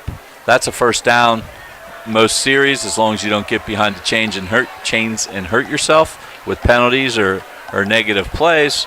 So, they're kind of content to do that, but eventually you got to do something. You got to be able to throw the ball just a little bit. Keep them honest a little bit. Well, the Mountain Lions are done with their stretching, meeting quickly at the 20-yard line. Officials are trying to get some people from the Cumberland Valley side ready to come out to discuss if they're kicking in which direction.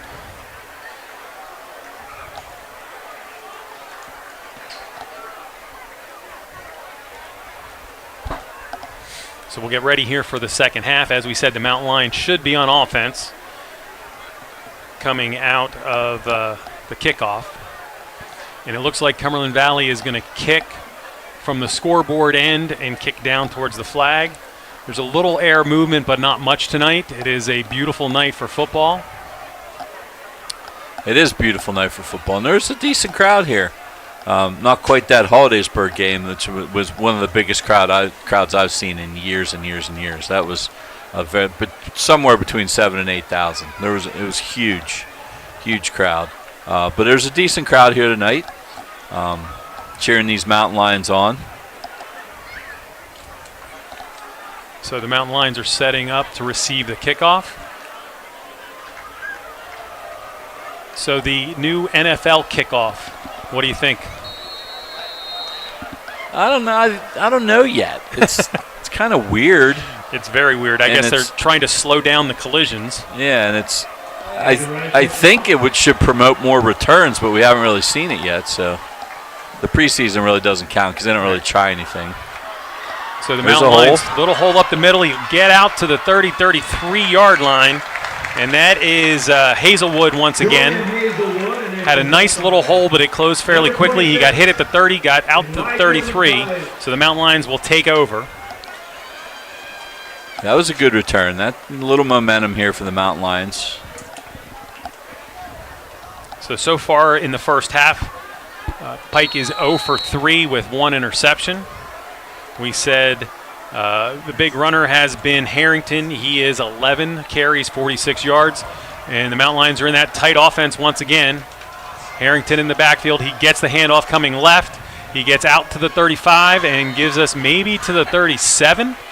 So that's a gain of 4.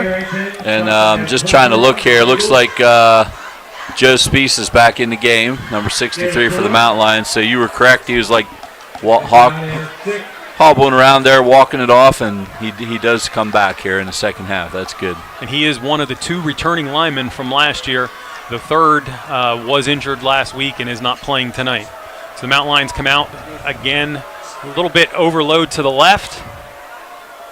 And there goes fake motion, give to Harrington up the middle, and he's going to get stopped about the 39. So that's going to be a gain of 2, and it'll be 3rd and 4.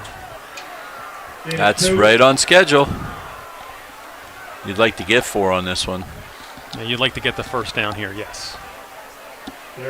And it's actually closer to 3. Yeah, it's almost where the like ball's 3 sitting and a in half. between. Yeah, so So the Mountain Lions come out, double wing. There's the motion. Here's the option pitch and nothing. The Cumberland Valley defense is in the backfield so fast. Loss of 2 on the play, loss of 1 on the play. yeah, because there's no respect for the pass at all. They just they attack the pitch man and the quarterback. And the Mountain Lions will punt for the first time tonight. Harrington's sitting back about the 24-yard line. 10-13 to go in the third quarter. Cumberland Valley up 7-0 and going to receive the ball here. Good kick by Harrington. Doesn't turn over, but he gets it down to the 22. And nowhere to go, and it looks like the runner actually his foot slid out from underneath him, and he comes up a little gingerly. That was Ryan Hunter on the punt return.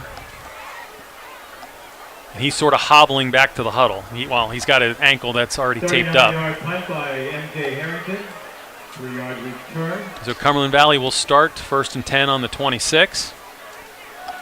So really did not want a 3 and out there for the Mountain Lions, but now the defense has to stiffen up here.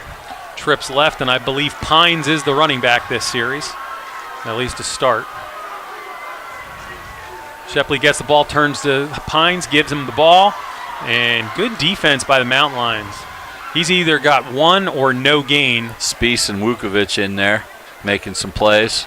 Brody Pines, stopped by Joe And that loss of Speece right before half also was a big 2nd and 9.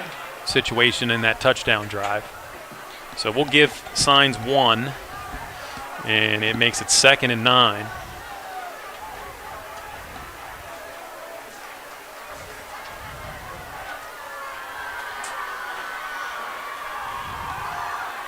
There's a pass to the flat, and that bounced. That came up short. The receiver was number 5, Green, and he tried to scoop underneath it, but it short hopped him. So 3rd and 9, big play for the Mountain Lion defense here to stop them and get the ball right back.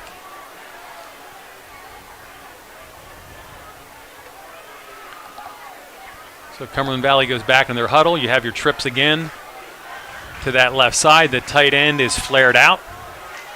1 receiver to the right. Shepley waiting for some signs. He's calling out the signals. And he's going to drop back, and he's going to get hit.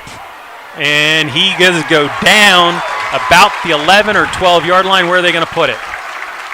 That was number 9 or number 7? Initial hit was Pearson, number 7, and then Tykeer Davis, number 9, finished him off. So that's Davis's second sack of the night. Both defensive ends attacking. And it moves it all the way back to the 15. That was a lot. I feel like it was further than that. Yeah, it did. I thought it was about the 10. Yeah. They must have called that first initial hit forward progress, I guess. So from his end zone, there's a kick. It's going to take a wobble and a bounce, and it's going to get a good Cumberland Valley roll across midfield and out to the 44-yard line of the Mountain Lions. So that's a 39-yard punt from him. But the Mountain Lions got a little field position on those change of possession due to that sack. 41-yard punt. 8:22 to go in the third. 7-0 Cumberland Valley over the Mountain Lions. As we said, next week the Mountain Lions travel to Central Dauphin. And then Central Dauphin East will come in here the following week.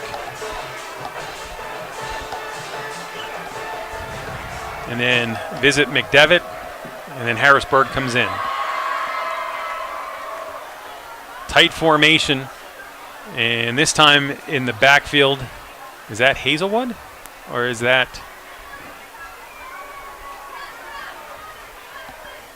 Yeah, that's Hazelwood. It was Hazelwood, yeah. So Hazelwood gains about 3. And that's his first carry of the night. Wait, I'm on the wrong page. Yes, that is his first carry of the night. Gain of 3.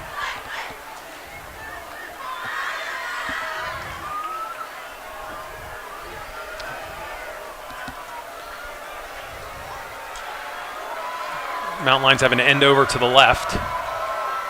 And a quick pass out to the left, and it's short, and they dive.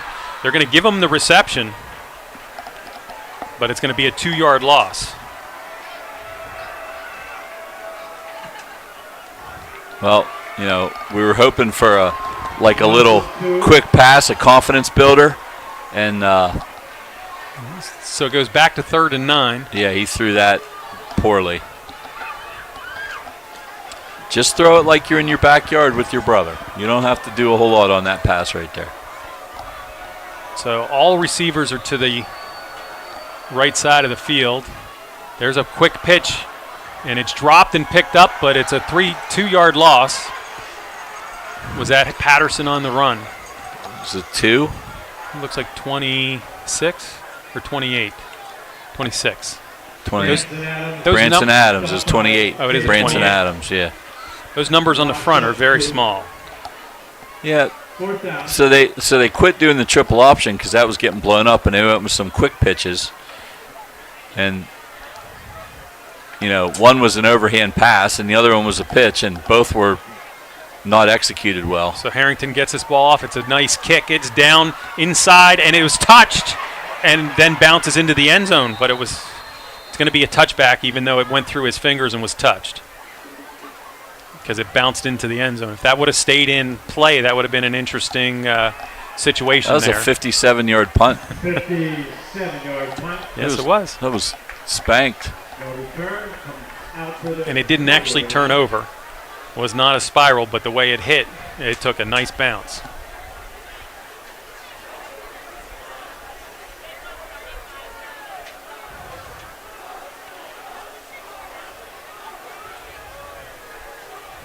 Central's out in front of Tyrone, 7-0 in the third quarter. McDevitt pulling away from Chambersburg, 16-3 at half. Central Dauphin out in front of Carlisle, 21-0 at the half. There's a pass to the outside, a double pass, and the man with motion threw a nice block as the receiver will bring it up to the 28-yard line. And they're going to actually give him the 29, so that's a gain of 9.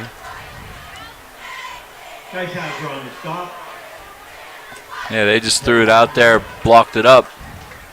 And that was Hunter again. And the Mountain Lions looked like they were going to get a tackle in the backfield, but the man coming across in motion went all the way out and took out the defender. So it was a nice drawn-up play by Cumberland Valley. 2nd and 1 at the 29. Trips to the right. Pines in the backfield behind Shipley. And there's another quick pass. And he's able to cut it around and go all the way out to the 40. So that's a gain of 11. And that was number 21. And 11. Elijah Sherman with that catch and run. Sherman. Oh, I thought it was 21. It was 11? That one was 11. Oh, Zayden Smith is 11.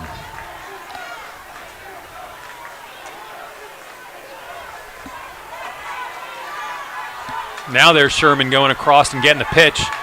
Breaks one tackle, then gets hit hard at the 41. Maybe they'll give him the 42. So we'll give him a gain of 2. The old, that's actually a forward pass kind of play, because if he drops it, Right. it's incomplete. Gain of 2.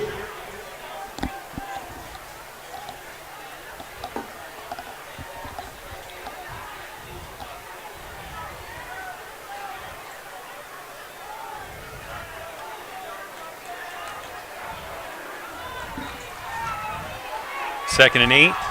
This one just run right up the middle. One crease, the second crease.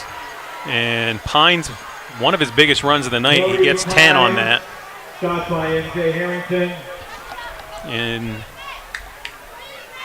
Gain of 8. 8 and the first down.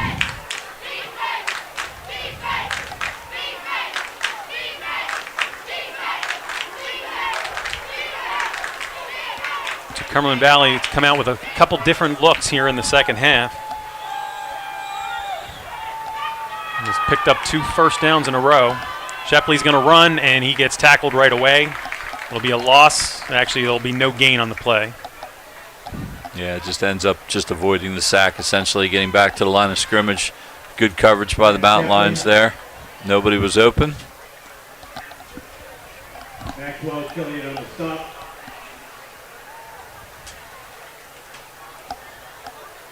Second down and 10.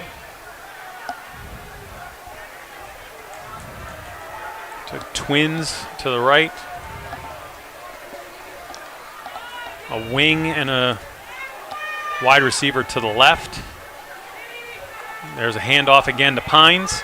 He just goes right off the edge and runs it from the 49 all the way down to the 33.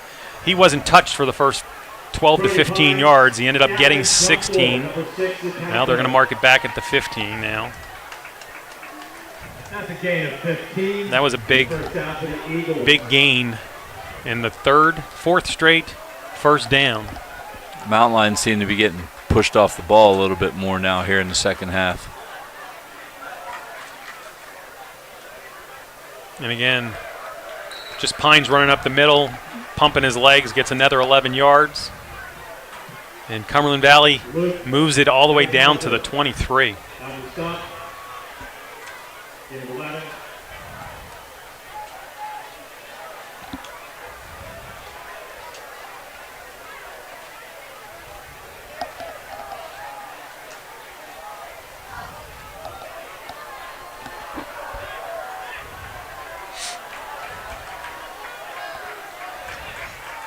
Three receivers to the right. Tight end in is a little closer, lined up as a wing.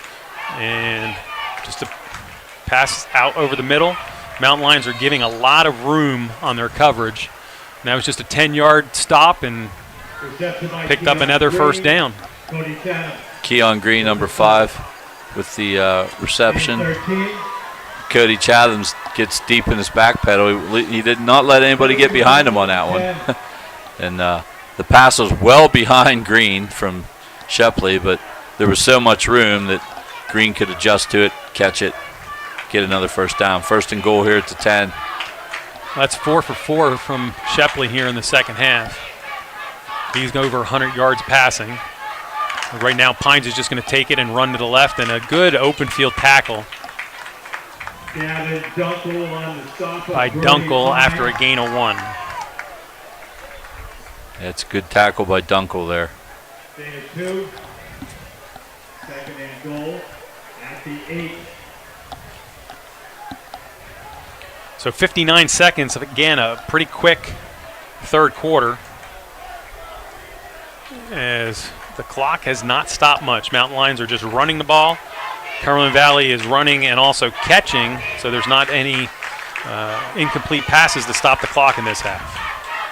Shepley goes back. He's looking to the end zone.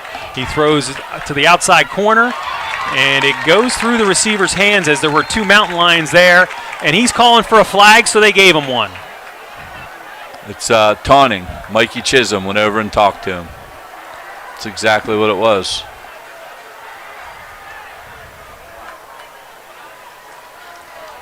Flag on the play.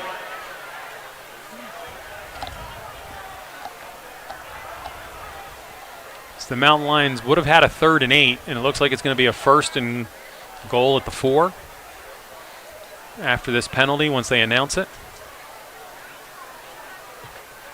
After the play, unsportsmanlike conduct, number 4 on the defense. That'll be half the distance to the goal. 2nd down. That's number 4's first UNS of the game. So that's not an automatic first down, huh? I don't think it is in high school. I don't know, but he was so a terrible snap, and everyone's racing for the ball. And who's going to land on?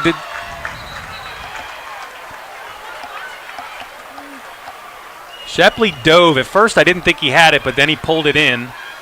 And it should be around the 33, and they're going to put it at 32. Loss of 23. So that's a minus 23 on that play. So it's what? That's actually on the team, though. 3rd and goal on the 27. That's right. 27. They have them right where they want them. Yeah, exactly. And that's the end of the third quarter. Wow, that was a fast quarter, wasn't it? Holy cow. So that's a big break right there, that big snap, over top. So that penalty didn't really hurt them. It cost them a couple yards, but it was after the play, so the down counted. And then they had that bad snap. They didn't take it as the down counted because it would have been 3rd then. Because Pines ran on 1st and then the incomplete pass on 2nd. So it was actually 3rd. The officiating has been a little suspect both ways. But the ball was at the 10. Pines ran it down to the 8. Yeah. And then there was the throw out of bounds afterwards, so it should have been 3rd down. After the play. Yeah, it should have been 3rd down. And that should have been now 4th down at the 27 instead of 3rd. That's interesting. Maybe, I don't know. I thought after the play the down counts.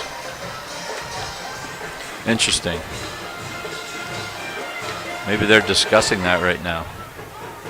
I don't think they are. I think they're discussing how quick they can get out of here tonight. They get back on the road, back down to the middle of the state.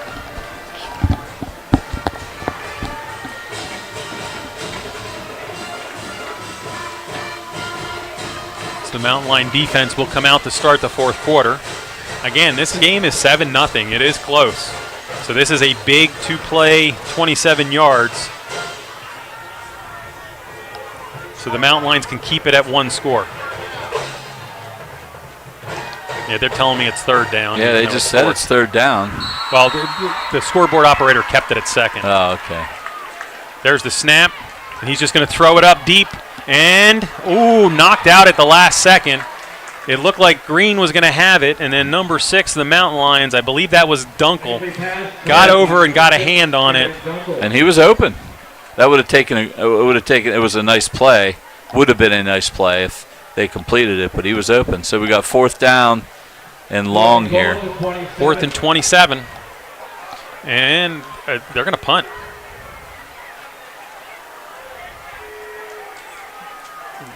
Are they going to punt? Nope. They're going to try a field goal. So they're going to try a 45-yard field goal. Now, his extra point was pretty good. Officially, it would be listed as a 44-yard field goal. It's not quite at the 45. They didn't get it off. It's 0. That's going to hurt. Unless he called a timeout over there.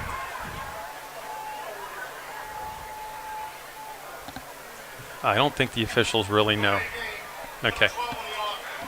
So now it's going to take it back to a 49, and is Cumberland Valley going to change their mind? and bring the offense back out.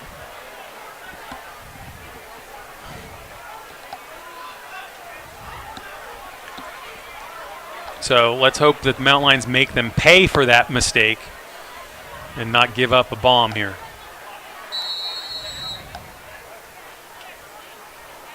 So you have the receivers to that outside. You've got 3 of them over there. You've got 2 over to the left. So you basically got man coverage and a 4-man rush.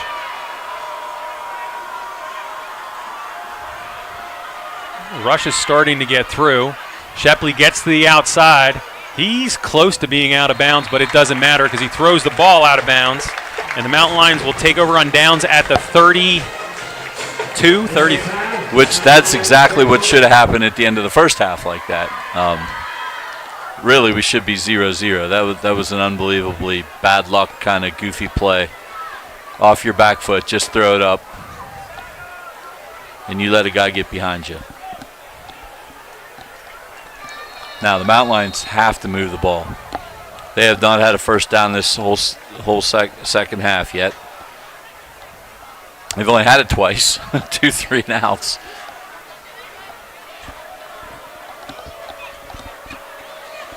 Harrington is back at the fullback position. Wings both ways. 2 receivers to the left. And Pike just followed. No, Harrington had the ball. That was a good fake because I was looking at Pike, but Harrington goes all the way out to the 40, so that's a gain of 8. That was good. I thought Pike had the ball too. Okay, Harrington. Gain of 8. The Mountain Lions are moving the ball. So hopefully we can get the first down of the second half here. Same formation, 2 wings and 2 receivers to the left. They're both on the line of scrimmage and plays going and they're not even looking. But Harrington runs it out to the 44 for a gain of 4. There's a Mountain Lion first down. And the Mountain Lions will continue. The second quarter, they had a almost 12-minute drive. I think it was about 11 minutes and 20 seconds. And came away with nothing after getting into the red zone. So the Mountain Lions have an end-over formation to the right. Everybody's over here on the right. The handoff's to the right. And the one guy they didn't block came up and hit Harrington. He gets a 2-yard gain. Hayden Johnson on the stop of MJ Harrington. And it's going to be gain of 2. Second and 8. It's close. I was at the 44. I don't know if it's touching the 47, but. Yeah, you're right. The one guy they didn't block made the play on that one.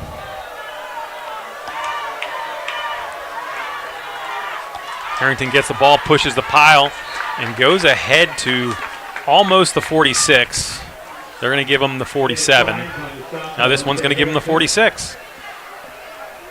So that is going to be a gain of 7.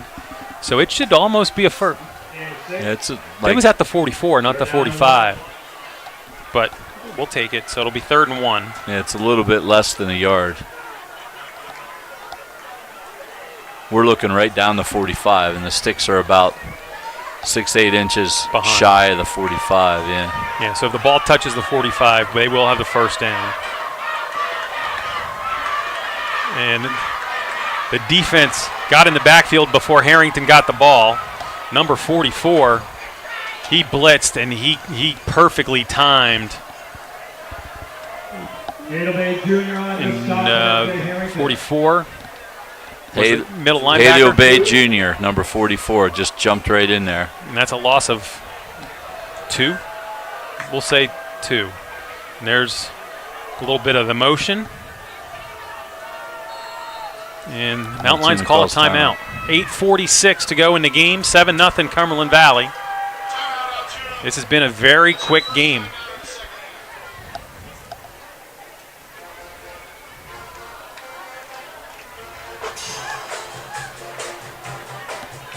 They got to get about 2 yards here.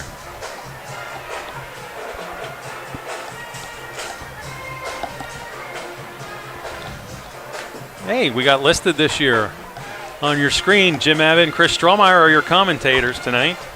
Thank you very much, Mr. Baker. I don't know if Mr. Sipes ever did that for us. I don't know if he ever did, right? So this is a long timeout. This is good to be back there. We didn't get that first game in, but I've had people all over the country. Even my buddy Frank out in California said, "Why isn't the game on?" I saw him down at their restaurant down at Taps the other night, and I said, "We'll be on this week." So the folks are happy that we're back on and we're ready to go here. After the timeout, Mountain Lions run somebody out extra, and they're got faith in their defense because they're lined up to punt. And Harrington, sort of a pooch kick, but he gets a roll inside the 20 and down to the 15. So the Mountain Lions kick is 33 yards, but they're hoping their defense can hold with now a first down, get the ball back. Yeah, that's not a bad idea. Since they lost yardage.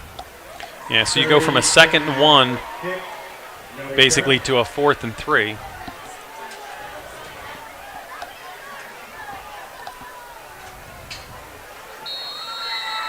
So they got to come up with another little bit of magic on defense here and get a stop. Sort of a spread offense, twins on one side, a wide receiver, and the tight end on the other. Shepley calls for the ball, turns and hands it, and good stringing it out on the defenses. They don't let Pines get back to the line of scrimmage, and he's going to lose a yard. So we got 2nd and 11. 8:23 to go in the game. Harrington on that stop. Loss of 1.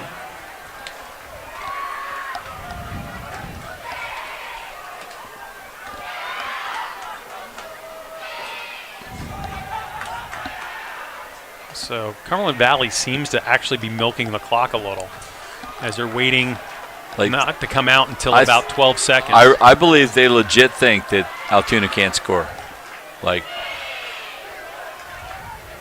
Shepley gets the ball, hands it to Pines again. Pines trying to get to the outside. He breaks through the first hole, but is tackled about the 23. So he's going to gain 9, but it's going to be 3rd and 2. Stop by Luke.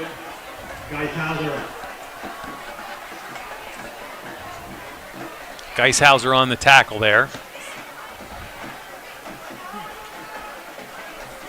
So we'll say it's 3rd and a long 2.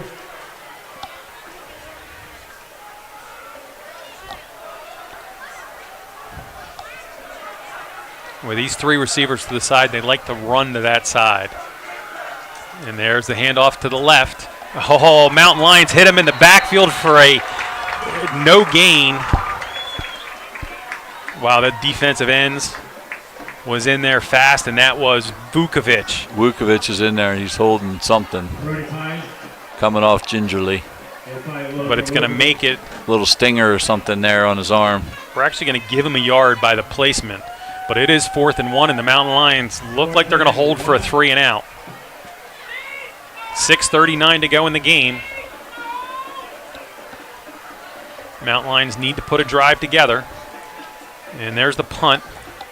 Nice kick, high kick. And Mountain Lions muff the punt. And who has the ball? Cumberland Valley, everyone's just yelling they have it. Hazelwood's on the bottom, and he doesn't have it because he's already out. And Cumberland Valley comes out with the ball. So muff punt. That's the 2nd Mountain Lion turnover tonight. The first was the interception. Now we have a muff punt.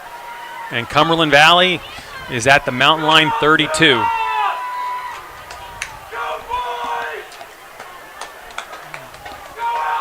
Yeah, that was the turning point in the Hollidaysburg game, a muff punt.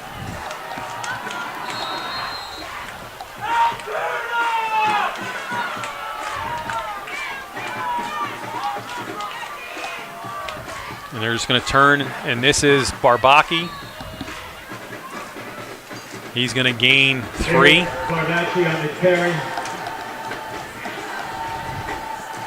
He was down at the 30-yard line. And they mark it at the 29. Gain of 4, 2nd and 6. That's not even close. That's not 4, that's 3. But yes, that was not a good.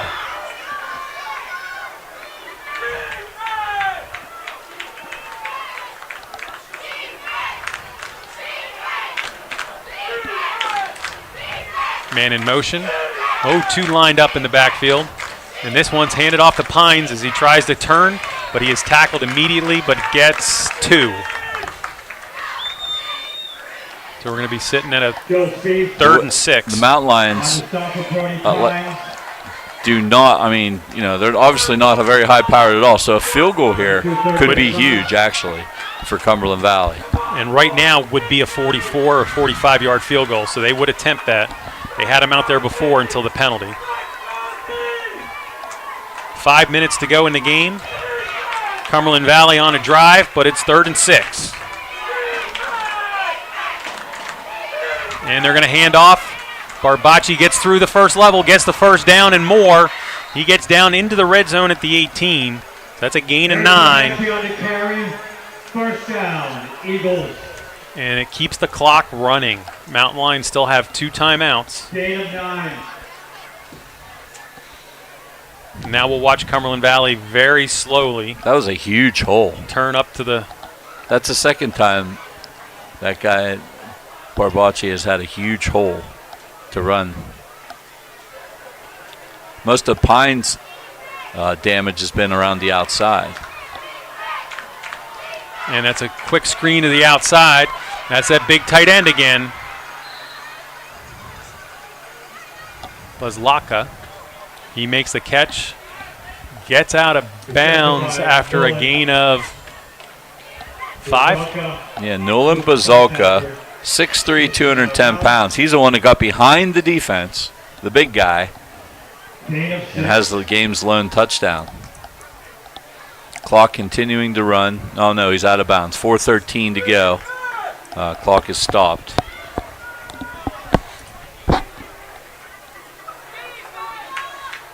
Second and 5. Bad snap, but Shepley's able to get it down and hand it off.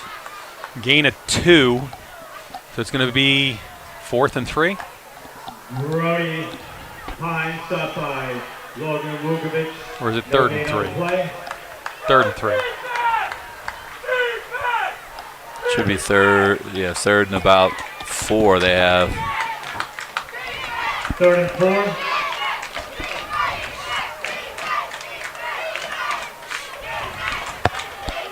Pines is back at running back. Crowd trying to get into a little defense chant.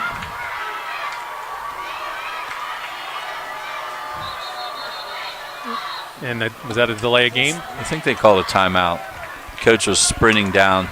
Now he's yelling at his quarterback. Yeah, Shepley didn't look happy either. 3:30 to go in the game. 3rd and 4. Mountain Lions need to come up with 2 plays here. 1 to stop the first down and 2 to stop a possible field goal at that point.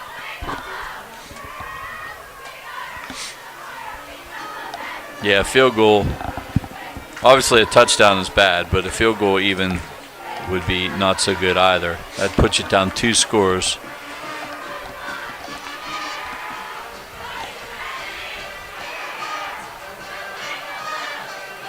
Well, I don't know about you, but I didn't expect a 7-0 game right now. I did not expect a 7-0 game either tonight. I expect a little bit of scoring here and there, but Mountain Lions defense have played pretty well other than those 2 big plays at the end of the second quarter.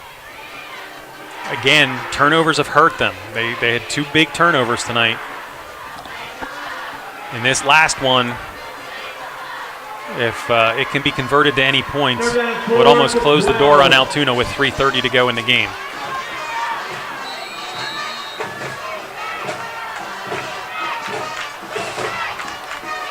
Shepley's waiting for the snap, and it's a handoff, and he's going to get down to the 9. Now they're going to give him the 10. One gives him the 10, one gives him the 9. So it'll be 4th and 2. It's going to be on the right hash. So the question is, are they going to try to kick a field goal Vukovic is down for the Mountain Lions. Well, with the injury timeout, both teams will be able to talk about what they want to do on this 4th down. 3:15 to go in the game. It is 4th and approximately 2.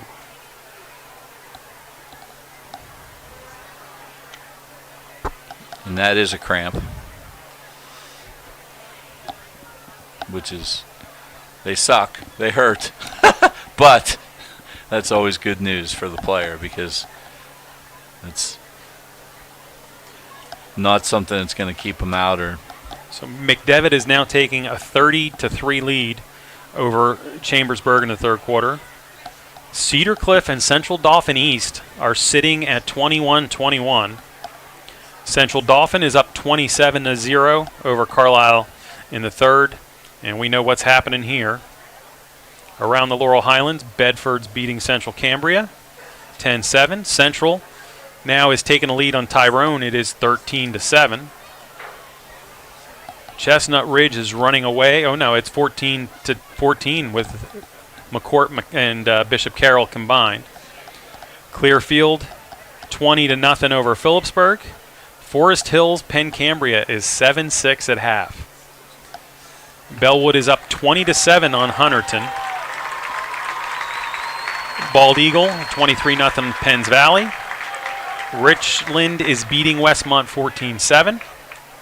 And Somerset, which gave up the early touchdown to Johnstown, has come back and taken a 22-6 lead. So, and then tomorrow we got the big mid-Penn clash between State College and Harrisburg down there. So that'll be a big game. Yeah, Harrisburg has 2 big trips in a row. All right, this is. Though I think they will beat this This is an Cumberland interesting Valley team. call. Not going for the field. They're not going to go for the field goal. Just steps up and he's going to get the 1st down. He gets to run it to the 6. Easily. So Shepley Big picks push. up 4 yards. The clock will keep running.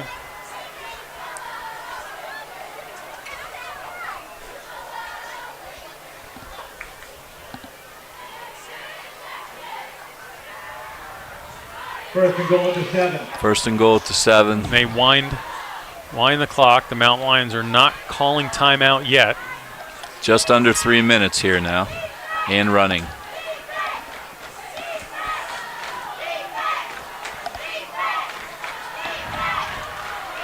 There's the handoff. Pines tries to dive forward. He's going to maybe gain 1 to the 6. 2:39 to go in the game, and the Mountain Lions call their 2nd timeout.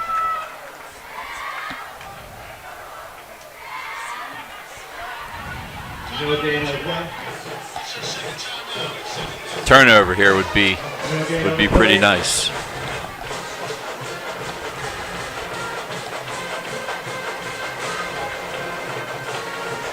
They can somehow get a turnover. If you're Coach Oswald over there, you're keep a hold of that football. And over here, Altoona, Coach Adams, Coach Bashada, the defensive guys, Coach Niedermeyer are all rake at that ball, get that ball out. They got to get that ball out. That's about their only prayer at this point. They have 1 timeout left. So this is now 2nd. They'll be able to stop before 3rd, then the clock will run. So regardless, even if they don't score, Cumberland Valley can run it down to about a minute and a half.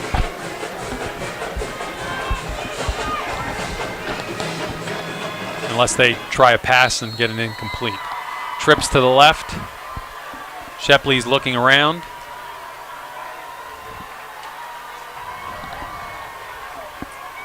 And he is going to throw. He's going to throw deep to the end zone, and it is caught. So it is now 13-0. Cumberland Valley, 2.5 to go. Touchdown, Cumberland Valley. And the defensive coverage looked pretty good as the receiver jumped up and reached over and He caught just it didn't find the ball on his back. He didn't turn around and find the didn't- ball. That was his only fault, but he was there.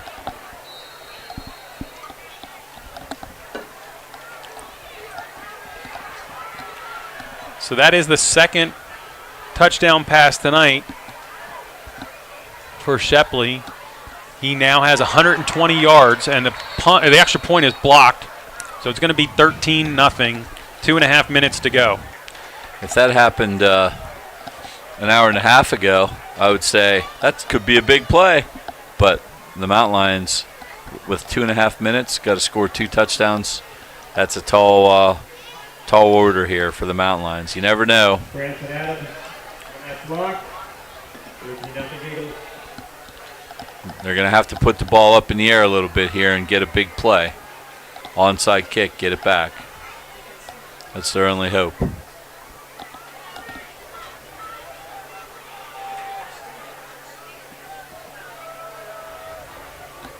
So that muff punt ended up being a very big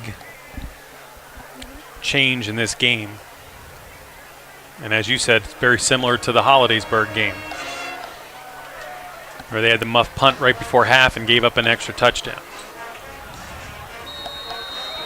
So if Cumberland Valley holds on here, they will move to 2-1 and 2-0 in the conference. And the Mountain Lions will drop to 0-3. The kick, and it's going to go into the end zone, so it'll automatically stop play.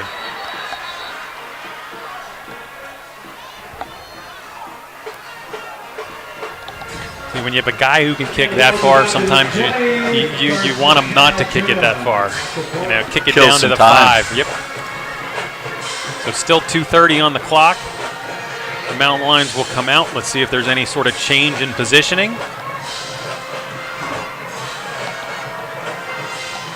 As you said, they've got to do something to possibly open it up. Pike has been under center all night. There has been no shotgun formation. And that's the way we will be right now. 2 receivers to the right, double wing. Harrington back behind. There goes motion. And a fake pitch. And a toss in the flat to Harrington. He cuts back inside, keeps going, dives forward. And he's going to get 8. Harrington, tackled by number 6, Brady Hockenberry. First complete pass of the game. Second. They had the screen that they took that's right. yard They loss. went for a loss. So they're huddling up. Clock's running. 2:04. By the time they snap, it's going to be down about 1:55. Same formation to the left side of the field. Here comes a blitz from Cumberland Valley. And thrown into 4 men. And luckily, it was not an interception. As Mountain Lions had 1 man back, that was Amy Ballas, but there were 4 defenders on the ball there. So now you turn around and you're 3rd and 2. And you really don't have any choice but to kind of throw it up here. Get the first down, line back up. You do more with like Harrington in the flats or a tight end pop with one of your wing backs. Well, just give it to Harrington, and he cuts through and runs and picks up 11. Yeah, now get back up So on he'll the get ball. a first down. They're going to run up right away. No, they're huddling. I don't understand. They're doing this short huddle. 1:34. 1st and 10 at the 37. Pike drops back. He steps up and runs. And then he turns and throws. He didn't go across. And number 4 for Cumberland Valley was up over top of the receiver, but there was no call, so it was a good defensive play. 2nd and 10, 1:20 to go in the game. Amy Ballas was there and kind of didn't jump. That's kind of what happened. So we got an update from Brazil. Packers took a 6-0 lead early. Eagles come right back and take a 7-6 lead in the second. Did they miss the extra point, I wonder? Oh, no, it was 2 field goals. Oh, 2 field goals. But the Eagle touchdown was a Penn Stater, Shaquan Barkley, Yeah. on an 18-yard pass. 1:20 to go. Here comes a defense, sets up the screen perfectly. Ball's caught, and Hazelwood is tripped up at about the 48-yard line. So a gain of 8. Clock is running. We're down to 1:05. Once again, we're in a huddle situation.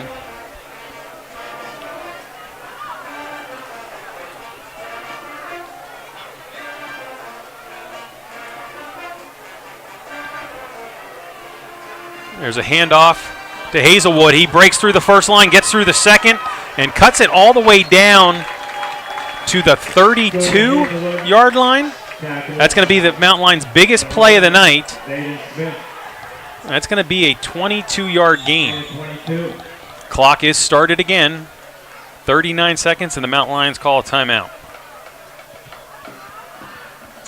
So Hazelwood went off tackle, made a great play. He's limping a little on his way back and holding his right arm down along his side.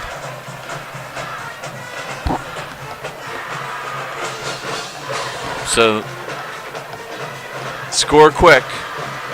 Onside kick, you never know. 39 seconds. This is their, maybe they should play like this all the time. Pretend there's 2 minutes to go. And throw the ball a little bit.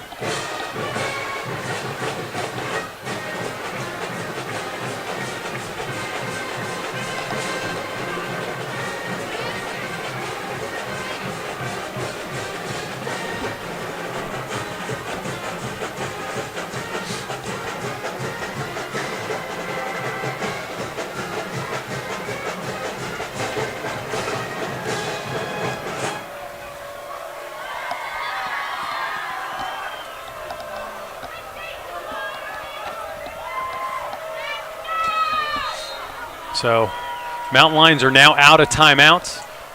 Hazelwood is in the backfield again. Pike goes back, throws it up to nobody. To the Cumberland Valley defense. They will intercept the ball, and there was an illegal block, so it'll come back some. But that pretty much will seal the game, as Cumberland Valley just needs to take one knee. Brady Hockenberry with the interception. Number 6, Brady Hockenberry with the pick. And that's going to come back a little bit, but... And that time, because of what the Mountain Lions had done with those screens, they did not rush the quarterback. And Pike just let it go, overthrew his receiver by about 5 yards right into the hands of Hockenberry. So the penalty is going to be from the 26. I think it's going to move it back to the, should be the 13. And Cumberland Valley should just kneel on it and be done. Altoona has no timeouts left. During the return and after the change of possession, we have an illegal block in the back, number 9 on the return team. That'll be half the distance to the goal. First down. They marked off 10. He marked off 10 yards. There you go. So the officials are having early season trouble also. And Cumberland Valley will line up in basically a victory formation. Though you don't see too many victory formations in shotgun. Usually he'll come, well, he might still walk up under center. Yep, he's just going to take the snap, shotgun, and take a knee. And with that knee, Cumberland Valley will raise the record to 2-1, as they will beat the Mountain Lions 13-0 tonight. Overall, Mountain Lions showed some signs, had 3 turnovers and a couple big plays against them that really hurt them. And with that, much better defensive game. They played better defensively. Their offense is still a little inept. They got to do some work here. That's 10 straight quarters they haven't scored a point. So they got to do some work on that. So they'll go back to work this week and take the show on the road to where they go, CD East next week, right? Yes. So, or no, CD next week. Or CD next week. So right. With that, I would like to congratulate Larry Detweiler and Kelly Detweiler on a fabulous alumni band night. There was 275 alumni here playing with the rest of the marching band, over 400 total members out there. It was an exciting halftime, and unfortunately tonight the Mountain Lions came up on the the wrong side of the scoreboard. But as Chris said, there was some improvement from the team. They had to go back to the drawing board and come up with some different things, be more explosive. And again, 13 turnovers in the first 3 games have really hurt the Mountain Lions. Yeah, that's you got to take care of the football. The penalties were better tonight. There was a couple penalties that were, maybe unsportsmanlike or after the fact. But, this team cannot get off schedule. They can't turn the ball over. That's the offense they run. It's a rhythm offense. They possess the ball. They keep it away from the other team, and they have to end up with some points. And they're going to correct that, and they're going to move forward. All right, so with that, I'm Jim Abbott along with Chris Strawmeyer. The Cumberland Valley Eagles tonight beat the Altoona Mountain Lions 13-0. Thank you, and we'll see you in 2 weeks back here against Central Dauphin East.